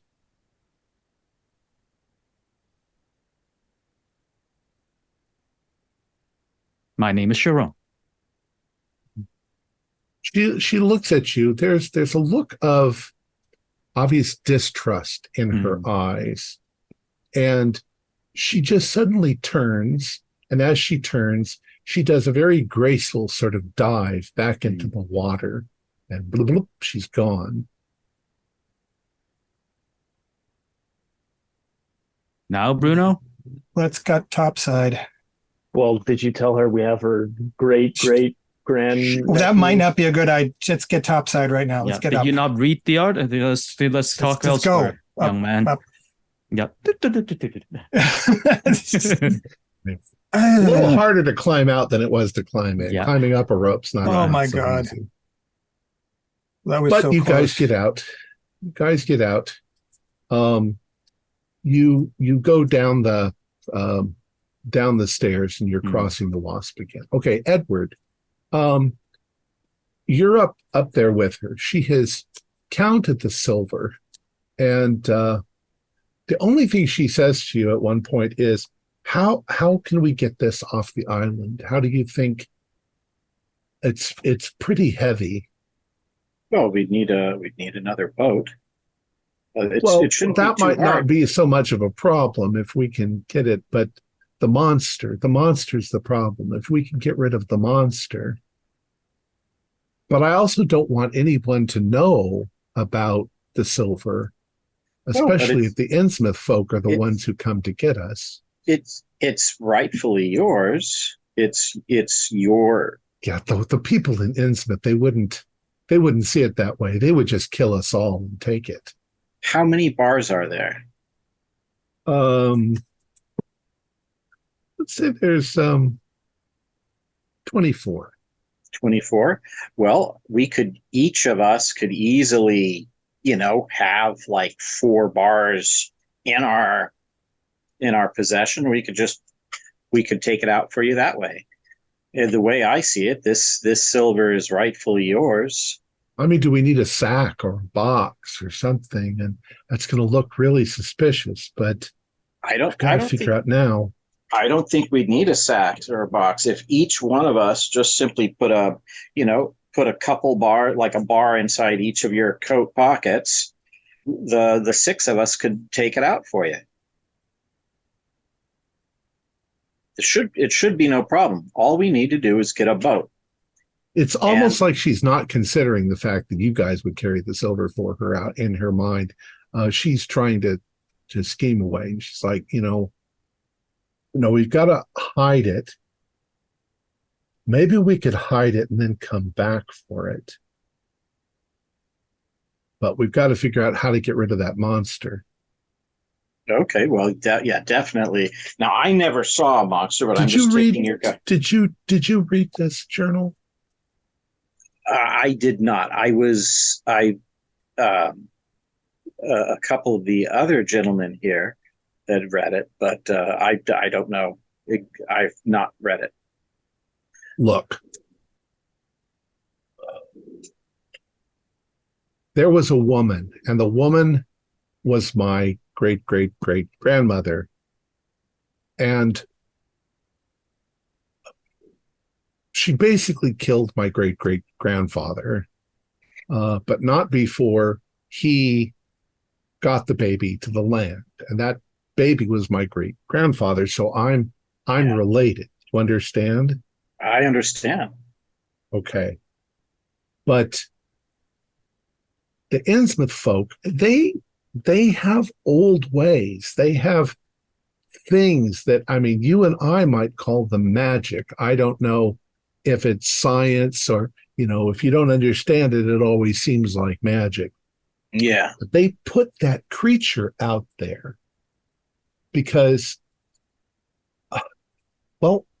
my great-grandmother was pissed. She was angry, about this thing with Tag. And she went ashore and she caused a lot of problems. So they blocked her path so that she couldn't get off the island. And that's what that monster is. It's a remnant. It's an old remnant of something. And there's got to be a way to get rid of that thing so that we can leave the island. So, and you have no idea how to get rid of it. Well, the journal says something about a pipe. It says something about some powder. It sounds like, but once again, it just sounds like magic to me. Yeah, but I mean, there might be more to it because apparently, I mean, there's a big creature out there I didn't see, but everyone else saw, and I'm trusting them quite a bit. Well, So there's dynamite. Maybe we could just blow the damn thing up. that's very old dynamite. Dynamite deteriorates and gets very unstable. So can we find, maybe we need to look for that flute. That flute must be kicking around here somewhere. Yeah, whatever. She just turns and she goes back down the stairs with this overall nicely, piled up in a corner, but nicely stacked, which she's done. But once again, she just sort of walks away with me like she doesn't give a shit about your safety or existence. Oh, yeah. No, I definitely get that, but I just want to keep a rational conversation going, making it seem like I'm on her side. and she just sort of ignores you. Yeah. Okay. That's good. She gives you the feeling of, I don't need partners. So the rest of you are now heading back up the stairs to the lighthouse. It's probably at this point about midday. What do you guys want to do? How soon? How many hours till the tide will bring back? Oh, no, that's right. No one's coming. No one's coming for us, Edward. It'll rise from the sea. Yeah. Okay. If we get the lighthouse working, we may be able to get people to come and get us, but we have to deal with right. Let's look at the Idra, ritual site. So I'll relay what she said in my head and stuff like that to everyone else. We need to figure out the spell on the pipe or the flute. I mean, are we all? What does it say in the book exactly? Does it say flute? Because people keep saying flute. A summoning pipe. Yeah. Summoning pipe. Yeah. I mean, are we all agreed that Miss Moira might not always have our best interest in mind, given everything? Very much. Bruno, are we agreed on that? No, I haven't seen any evidence to suggest that. Who do you think that lady that jumped into the water was? Oh. Well, Edward, did you confine your psychological observations to us? Yeah, once we meet downstairs, Professor, I think that Mara isn't dangerous because she's a descendant of a horrible fish goddess lady. I think she's just pure greed, like a lot of people in this world. That is something I can relate to, absolutely. Unfortunately, you can, Professor, but we could do two approaches. Bruno, I'm nowhere near the mechanic you are, but I am mechanically inclined. I could help you. I could assist you in getting the light of the light tower operational, while everyone else maybe looks for the flute or the flute, the ritual, everything. Yeah. How many different forms can a pipe take? By the way, I actually play the clarinet. My character actually has that as a skill. So if it ever comes up. I mean, downstairs in that room is where the ritual... flutes would be kept in a nice box because they're valuable instruments, like a nice wooden box or something like that. We didn't see anything like that in his personal effects. We just saw things like painting supplies, right? If it came from a ship captain, could it be something like a smoking pipe? Oh, okay, yeah, it's true. So that type of pipe okay. Or a bosun's whistle. Yeah. Right, okay. Anything that you could blow air through could do it. Okay. I still think, gentlemen, that basement area where the ritual is supposed to take place. Yeah, because he said he drew something, did he? Is that specifically what he said? Correct. And then he was going to use the powder, right? Powder. Bruno tasted. Yeah. Yeah, we got the powder. We don't know what the spell was because we never found the spell. It's written somewhere. It's written somewhere, maybe. We don't know where the ritual spot is yet, and we don't know where he hid the pipe. But what are you guys going to do? Well, fixing the lighthouse is a must regardless. Yeah. So that's... They'll probably take about 4 hours. Yeah, I'm a bit concerned about Bruno.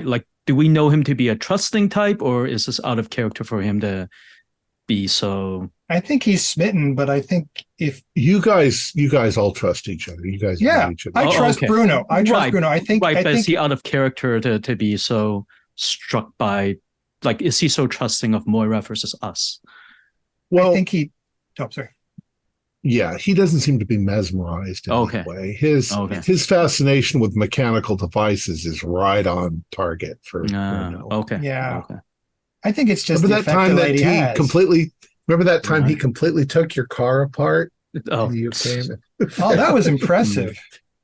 managed to put it back together in just Yeah. 13 hours. I still trust Bruno. I think he's just reluctant to understand how greedy Moira is. And I think I've he's forgotten what the hormones of young men are like. Let's put it that way. Well, I still have them, Professor. Yeah.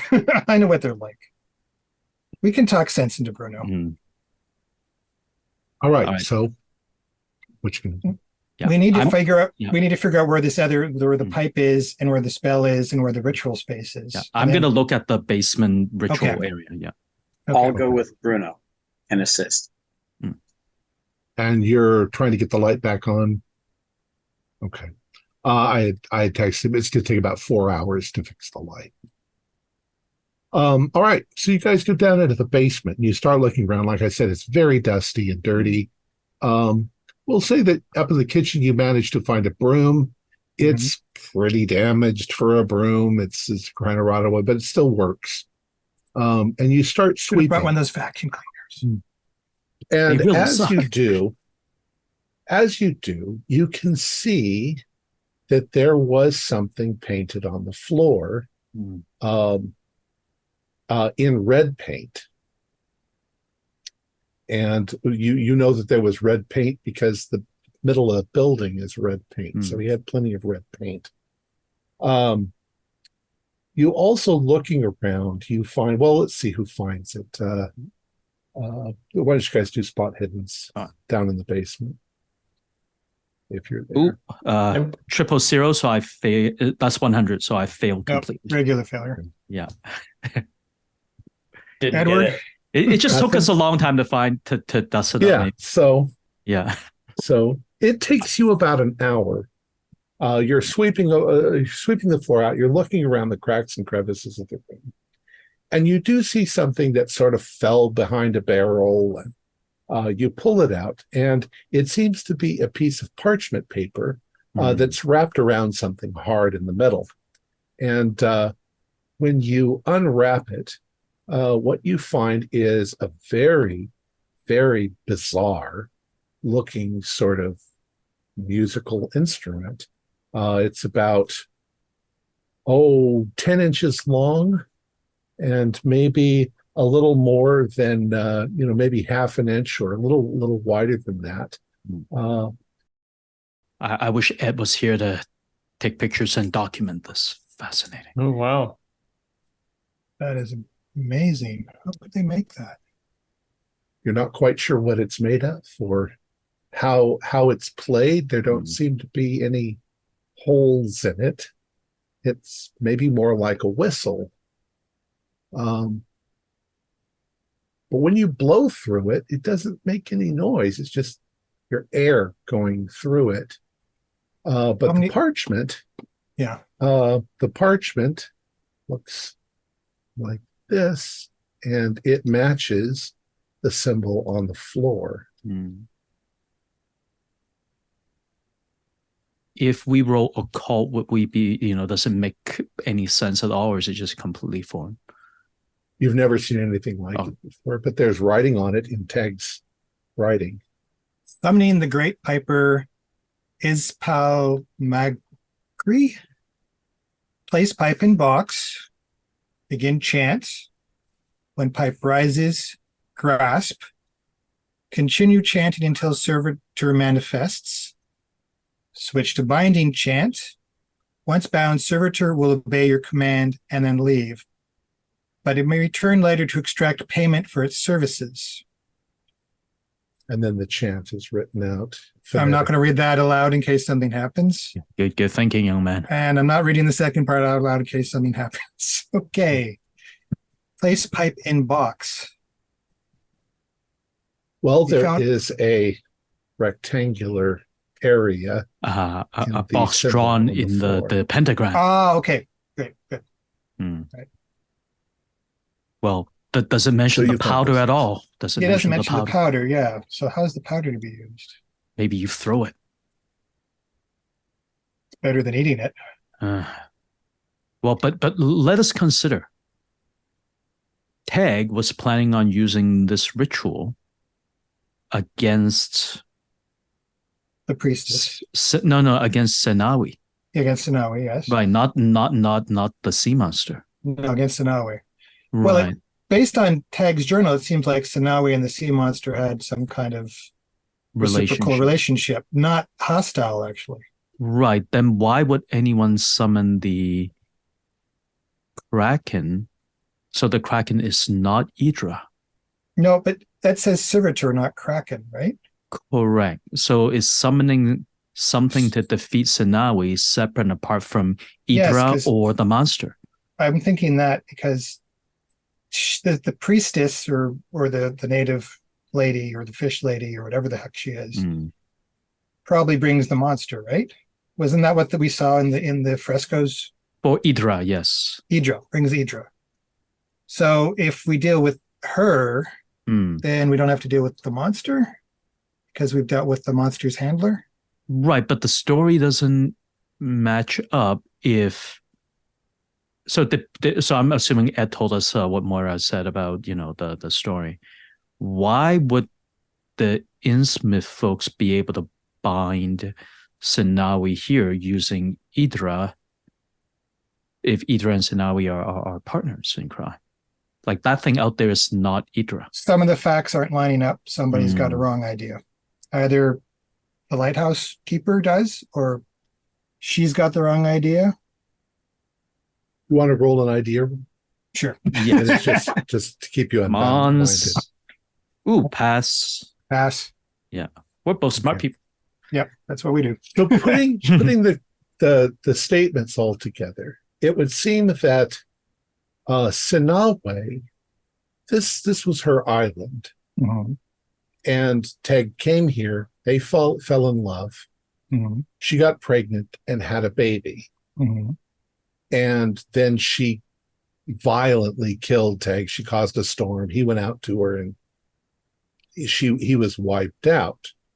After that, she was very angry, and she turned her wrath on the people of Innsmouth. Right. And they called the Star Spawn to keep her here trapped on the island. Right. So that thing is not Idra. That's not Idra. Right. Oh, so the Idra is another hideous creature that we haven't met in theory. Oh, just wonderful. Okay. She hasn't called her big boy against this big boy yet, is what we're saying. Right. Okay. So here's the thing. If we want to get off the island, we have to deal with the thing the Innsmouth people put in place to keep her here. Correct. Unless the condition for the thing is her being alive. So if killing her will free it, then that might be the way. We don't know that. We do not. Yeah. And I don't know how killable something like that is. Why don't we just ask her? It's the young lady? I feel like that if we take care of the thing in the water, the Kraken, as we're calling it, and we don't take care of Sanawe, then she's going to take care of us and the people in Innsmouth. Well, Bruno has a point, though. Okay, she's been stuck here, 90 years? A blink of an eye for something like that. Yeah. But we don't entirely know that. I'm sort of stuck on this one, Professor. We might be able to negotiate with her for just getting off, and she gets to go free to wherever she wants to go. I mean, it was 90 years ago. And she didn't seem hostile. She seemed more confused about us, about me. Just ask her. Wherever she is at this point, Moira now comes into the room where you are. And she says, I'm listening. You guys are getting too much of it wrong. Let's correct them, Moira. Right, Moira, please help us. Look, I told you I was from Innsmouth. I've got Sanawi's blood in me, at least partly. My people change as they get older. I haven't shown any signs yet, but eventually I will. She says, Sanawi is a high priestess of Idra, and she has been on this rock for tens of thousands of years. She doesn't die, and she doesn't look like a Native American girl. That's her way of keeping you from freaking out. But her people, the worshippers of Idra, had a rival, and the rival was the worshippers of Dagon. Okay. She was quite, I mean, there are lots of cultures that have human sacrifice. You can't just disregard them because they have something like that. But for all of that time, the people of the ocean and the people of the land were friendly towards one another. There was an occasional sacrifice to Idra. But after a long time, her people began to die out. And the people of Dagon sort of grew.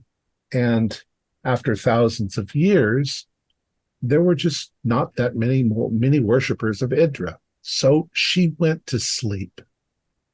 And she slept for thousands of years. And in the meantime, the worshippers of Dagon took over Innsmouth. And they became, I don't know that whole story, but it's had something to do with Captain Obed and the South Seas and all of that. Okay. She would occasionally wake up and do a little hunting for herself. And there were old sea tales about the ghost of Skivern Rock. It was her. But mostly she slept until one day somebody put a foghorn on the rock and started making this tremendous loud noise. And she woke up. And she's probably responsible for those first two men that were probably dragged into the ocean by her for making the horrible noise. Well, everyone's angry when they wake up. And then 50 years or so, however long it took later, when Tag and the other guy were here, she woke up again from that foghorn.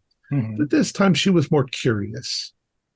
She hung around and she fell in love with Tag.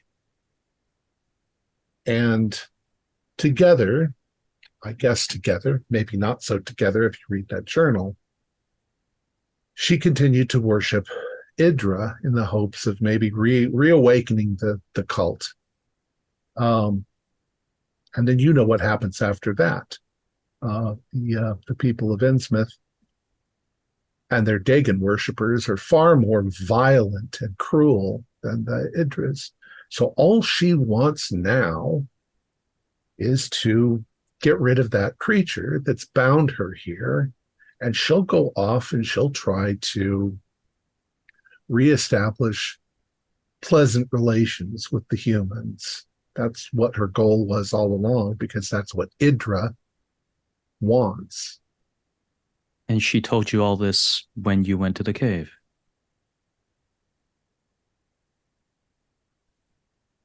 The answer is yes, young lady.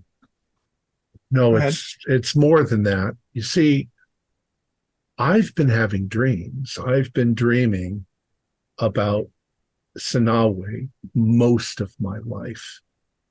I didn't know what it meant until I saw her in the cave. And well, is she willing to accept you? Unlike why don't we just ask? Why don't we just ask her how to leave? Maybe we could help. She's quite pleasant towards me. She knows who I am. She knows that I'm her great-great-grandchild. But if we get rid of that thing out in the ocean, she will leave us alone. She'll let us go back to the land. The monster will be gone. She'll go somewhere else. I don't know where. Maybe the South Seas again. But we'll be off the island. and safe. Here's another idea. Okay. We get the rowboat, right? We fill it up with dynamite. We put out like maybe a dummy of one of us and we push it out. And then it gets eaten and blows up and blows the creature up. She says that the thing is, the rules is that boats can come here, but they can't leave. Yeah, that's a good idea then. Yeah, if you try to get it to leave, if you try to get that boat to leave, I don't know what that powder is, but I think it's something that if you throw it on the monster. She said that she says she doesn't really know what it is either, but Tag tried to throw it on her, and she was already pissed off and angry at him. And the pipe thing, that's another way. You guys know what, you guys read stories about genies and stuff like that. It's not exactly that, but a servitor, whatever that is, will come and grant you whatever wish you asked for. If you tell it to get rid of that monster, it's like that. Problem is it's going to ask you for something in return. Yeah, I would rather. Of course, it might not ask you for 1,000 years, in which case you're already dead. They don't understand time the way we do. Yeah. I'd probably rather blow it up than have my soul sacrificed to a dark creature. Well, we could try your idea, Bruno, and see if, Mara, do you know what that creature that's guarding the island is exactly? Do you have idea, like the nature of it? It's got a number of names, but I would guess it's something called a star spawn. See, it's all wrapped up into the lore of the Innsmouth folk and the people. The first, there is a race of people that live at the bottom of the sea, okay? It's where all of the stuff from mermaids and selkies and all of those legends sort of come from. And they have their own version of Adam and Eve. Mm-hmm. Adam and Eve being Dagon and Idra. And those people don't die. They live forever at the bottom of the sea. They get bigger, though, as they live. The older they get, they can be killed. But if they don't get killed, they get bigger. And Idra and Dagon are the oldest ones. And they're probably millions of years old. And they are gigantic, the gods of the sea, at least as far as the deep ones, the fish people, think. But are we losing sanity and gaining mythos from this at all? Or? If you believe it, maybe. Take it into account. There are other darker, more terrible monsters. And these things, this thing off the coast, came from somewhere else, another dimension, another world.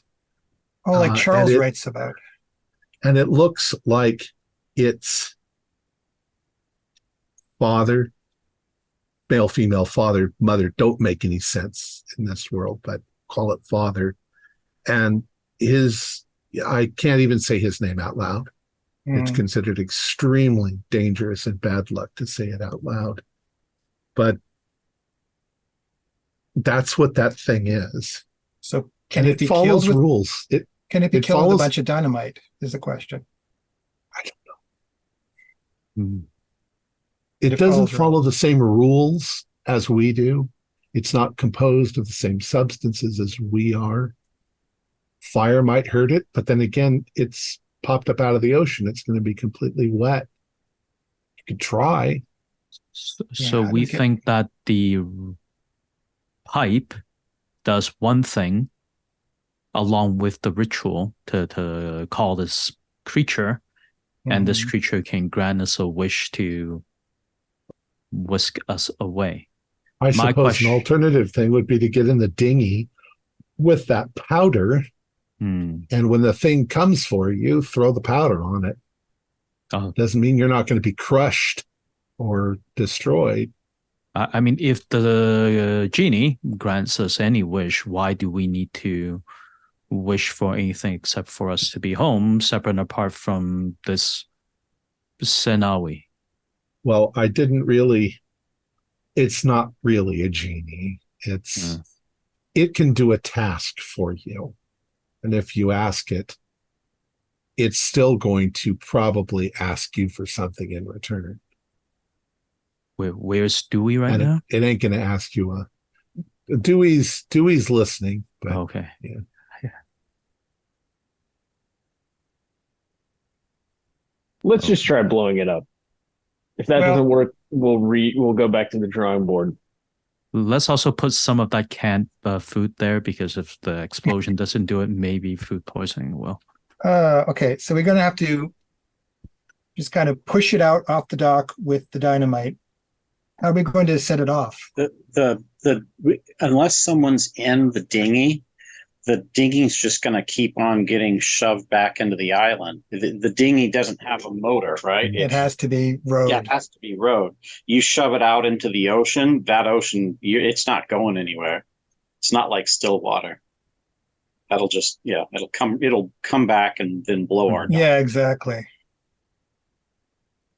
So our options are very limited. Either someone goes and through explosion or powder attempt to conquer the beast, or we call it the genie creature, and it's a genie creature. It's a genie creature. Unless someone wants to do a suicide run with the powder and the dynamite, try the powder first and then blow up. But that could fail in so many ways. Right. Yeah. And the Senawi, can she help us in this summoning?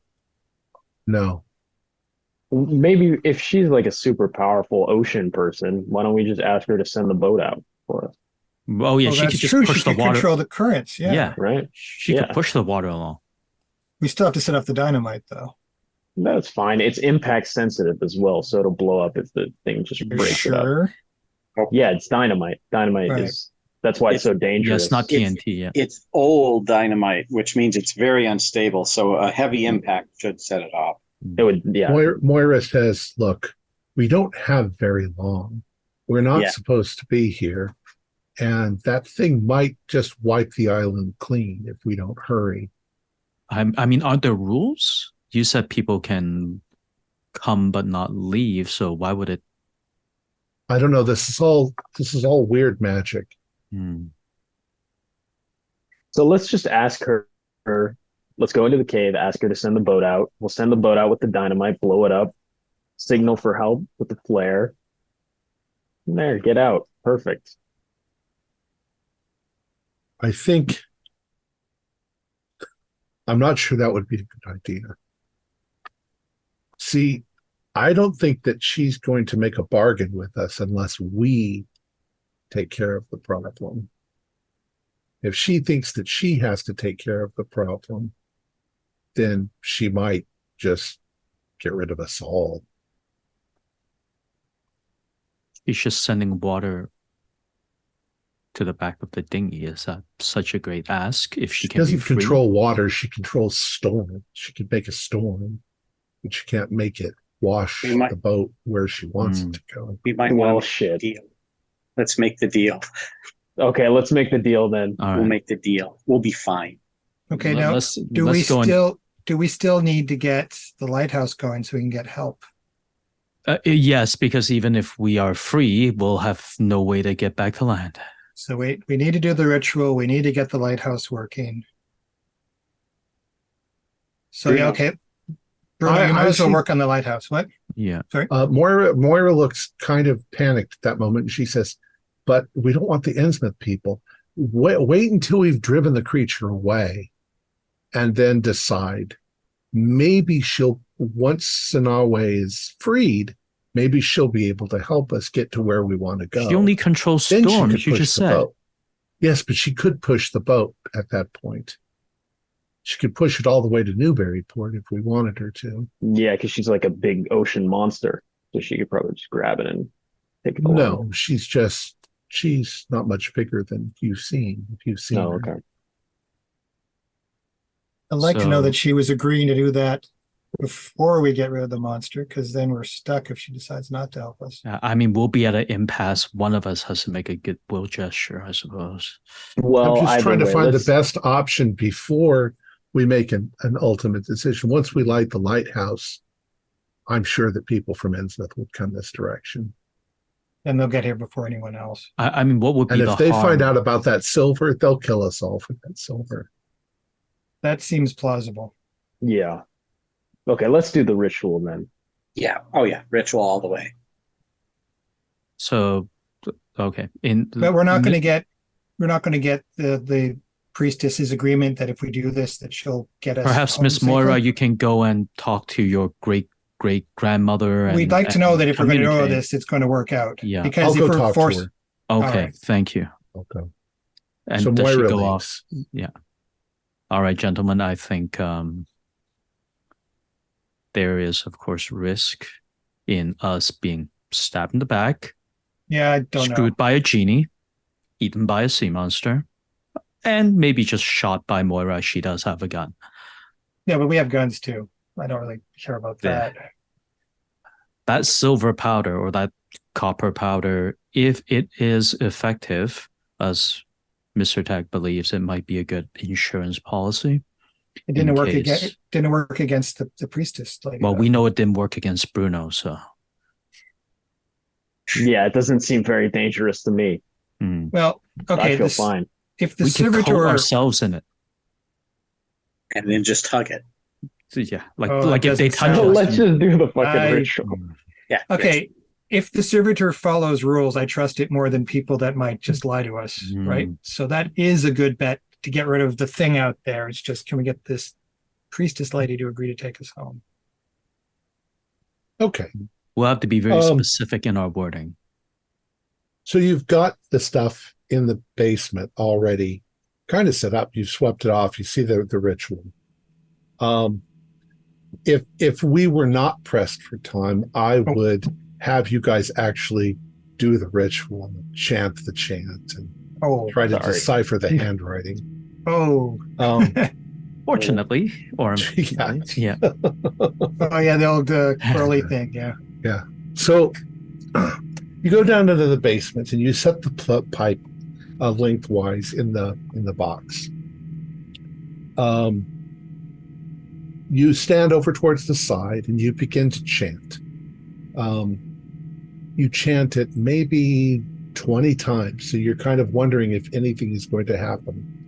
And as you do, you suddenly sort of notice that the air that's in right above that circle, it starts to look lighter than the rest of the room. There's no light source other than your lantern, but the air seems to begin to shimmer.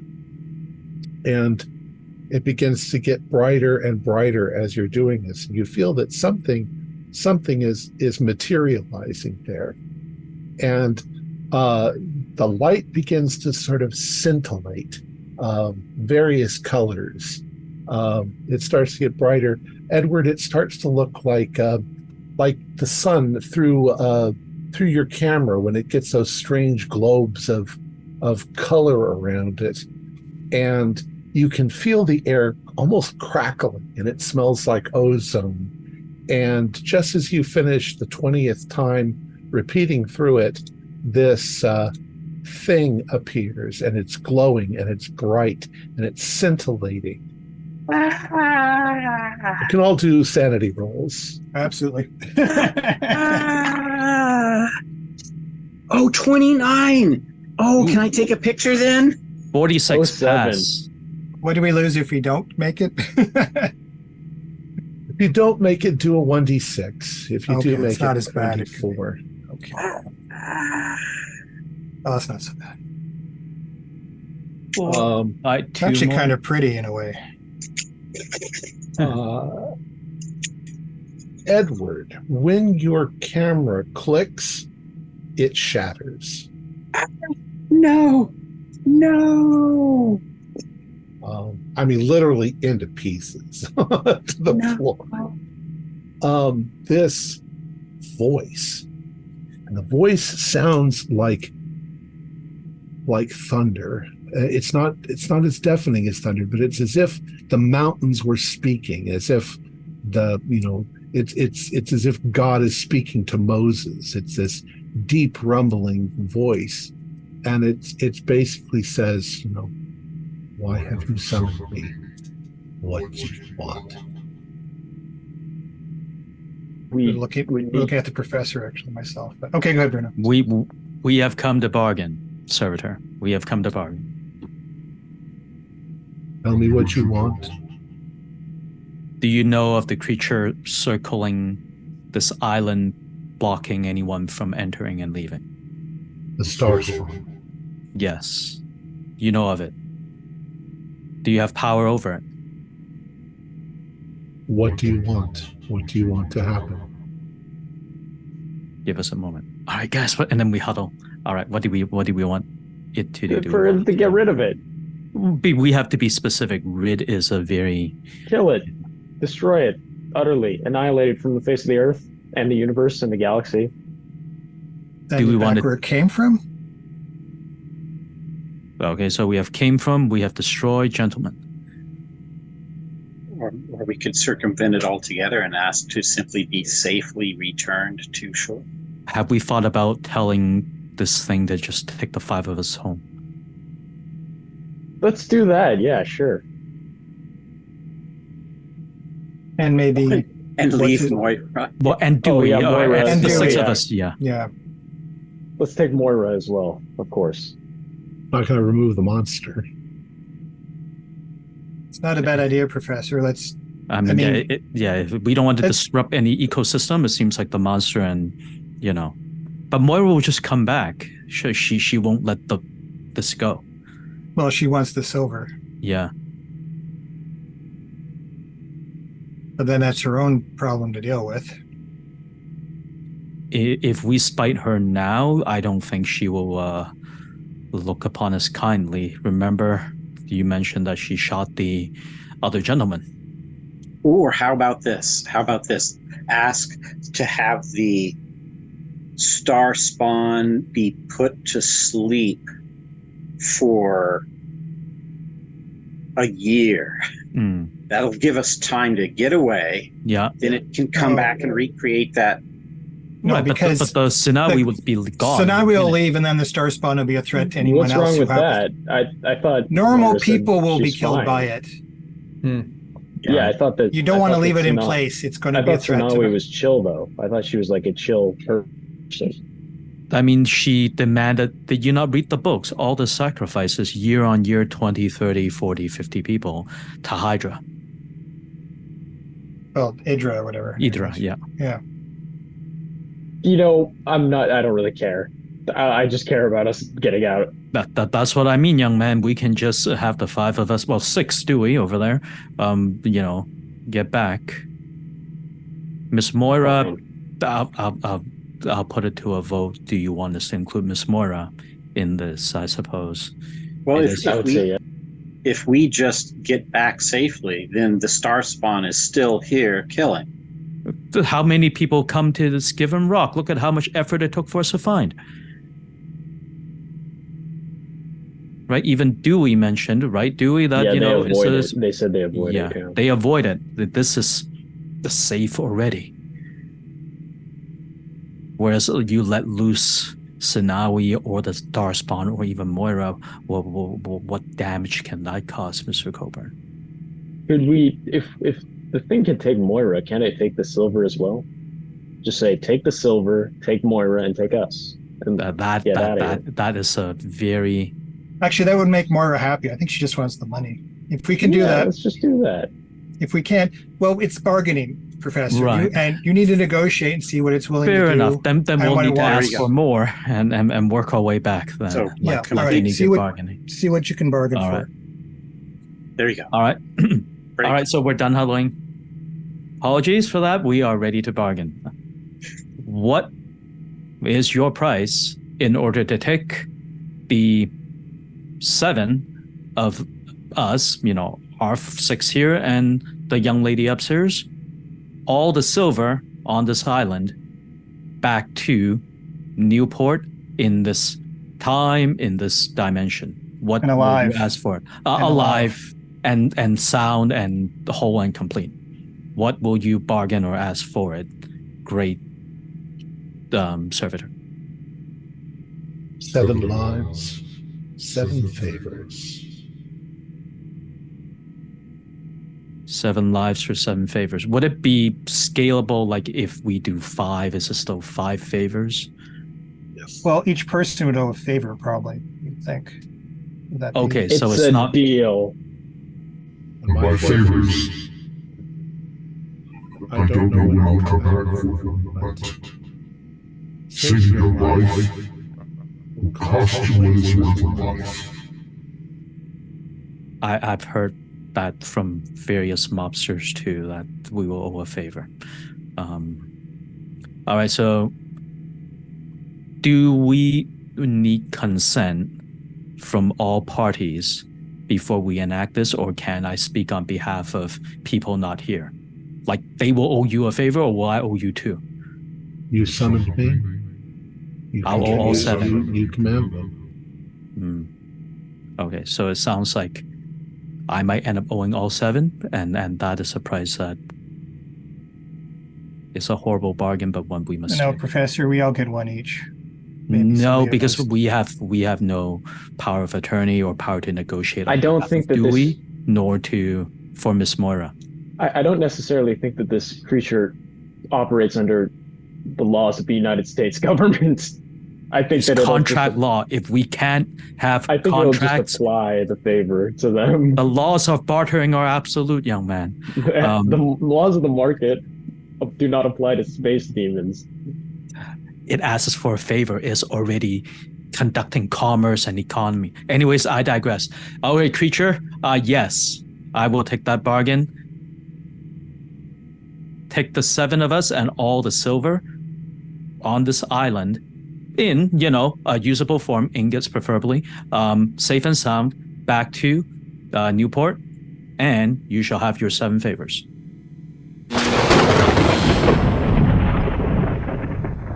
And you suddenly find yourselves in Newburyport. Yeah. On a street in the middle of the day. Oh, God. I mean, get out of cars in case they run us over.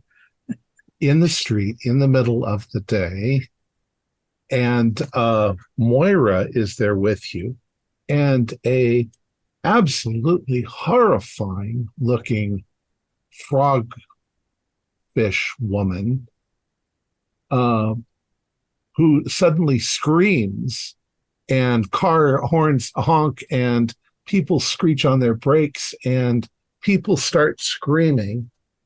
And Moira's looking around, and she turns to, "What have you done?" Wait, who's the frogfish woman? Moira? We didn't ask to bring Sanaa away. Yeah, we 7, like the 5 of us, Dewey and Moira. Oh, I forgot all about Dewey. Yeah, yes. I'm obsessed with Dewey right now. Yeah. We want Dewey to be okay. Yeah, he's okay. Okay. Yeah. Okay. So Dewey's our you boy. left Sanawi there. Okay. Yes. Sorry. Moira. Okay. Yeah. So same Yeah, thing. frogfish Moira, man, not Moira frogfish screams woman, at you. What have you done? I just point at the silver. She's like, but why? What have you done? And we'll sort of leave it at that point. That Yeah, she could Moira fund an is expedition. Yeah. quite horrified and upset. I wonder if she doesn't pull out her gun and start shooting at you. Well, that. Great. But that's an interesting way. Nobody's ever ended this story that way before. Yeah. But at some point in the future, that servitor is going to look each one of you up and probably have you assist the destruction of the earth in some way or another. I'm absolutely sure. Yeah. The servitors work for Azathoth. So I was actually going to ask Edward if he would like to see the face of God, since he's done that part before. Learn our story from that other one. Oh, yeah. So you basically got the story the way that it was true, that that Sanawi was a high priestess of Idra, and that the people who follow Idra were far more hospitable towards humans. Their rival would be the Daganites, the people who like this. And you might have, if she had gotten away, she would have indeed gone somewhere and tried to make, probably with a more primitive people, like in the islands or something like that, to reestablish a colony. She was going to take Moira with her, despite Moira's desire to have silver and get out. But she would become she would become a new high priestess. She is going to eventually turn and go and become a deep one. None of her family, none of her on her great grandfather's side died. They all went into the sea. Yeah, I was wondering about that. Yeah. And she was lying. She was pretty much lying to you all the way from the beginning to get you to do what she needed to find the map to get there. She had originally slept with Noah in order to see if he could procure the maps that she needed. As a potential first person, she probably didn't find him that hideous, right? Well, no, she did. Yeah. Okay. But Moira was pretty much willing to fuck anyone that would get her what she needed. She was pretty ruthless. She wasn't violent. She wouldn't have murdered you all. But she's a goal-oriented. Once you were on the island, once she saw the picture of Sanawe and she knew that was the woman from her dream, she immediately went to find the cave. That's where she was pulled towards. But you guys left her trapped there with the star spawn. So who knows what'll happen next time. What was interesting the first time I ran it was we tied it all into the main Lovecraftian theme, because the Arcane Society, they went there, the players. Two of the women that were in the party also joined Moira and began to worship. Yeah. And decided that they would stay on the island and that the others could go fine and safe. But the consequences of that were when they got back to land, the people in the Arcane Society were like, where did they go? Where did the ladies go? Did you murder them and leave them on the island? So there was an investigation. And that's what really gets the people in Arkham up in arms about the people in Innsmouth. And begins ultimately Delta Green. Right. Because of these women disappearing that were there. That makes sense. Anyways, that's the Occulted Light. And what was that silver or copper powder that Max kept eating? That's the appearance powder, isn't it? That's it's called. Yeah, I thought that was it, but yeah. It's called the Baleful Dust of Hermes. Majestus. It's not for appearance, it's for like smashing. It basically, if you had found a way, it would have been a good idea if you'd have put dynamite on the boat and somehow could trigger the explosion and got it going out there. The thing would have come up to do that, and if you put that powder on top, it would have spread the powder.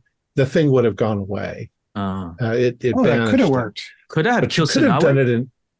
No, she wasn't a star spawn. It only works on things from another world or dimension. Extra-dimensional entities. So Tag was wrong, The chance of getting a specific current to take the boat unsteered in a very... And then make sure it blew up at the right time would be a lot that's a tough... But a daring way to do it, too, would have been to row the boat out there. And as soon as that thing started to come, you could spread the stuff in the water. Okay.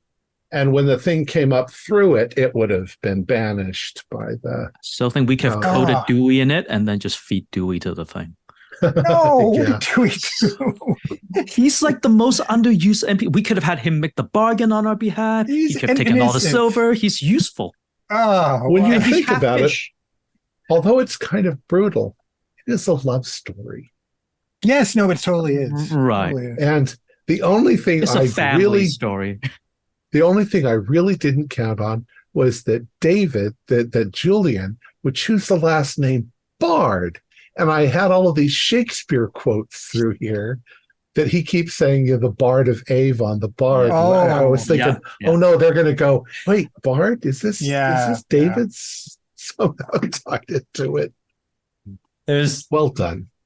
Yeah, we survive. I mean, we owe unholy allegiance to we have Asimov. Cthulhu mythos knowledge now too. Yeah. We got a lecture. Oh yeah. You're pretty much crazed. Hopefully that servitor doesn't come back and say, I want to go on vacation, so I'm going to give you the pipe and have you go to Azathoth while I'm gone. That goes on. I'll just explain accounting principles to Azathoth. He'll also fall asleep. He'll be fine. Yeah.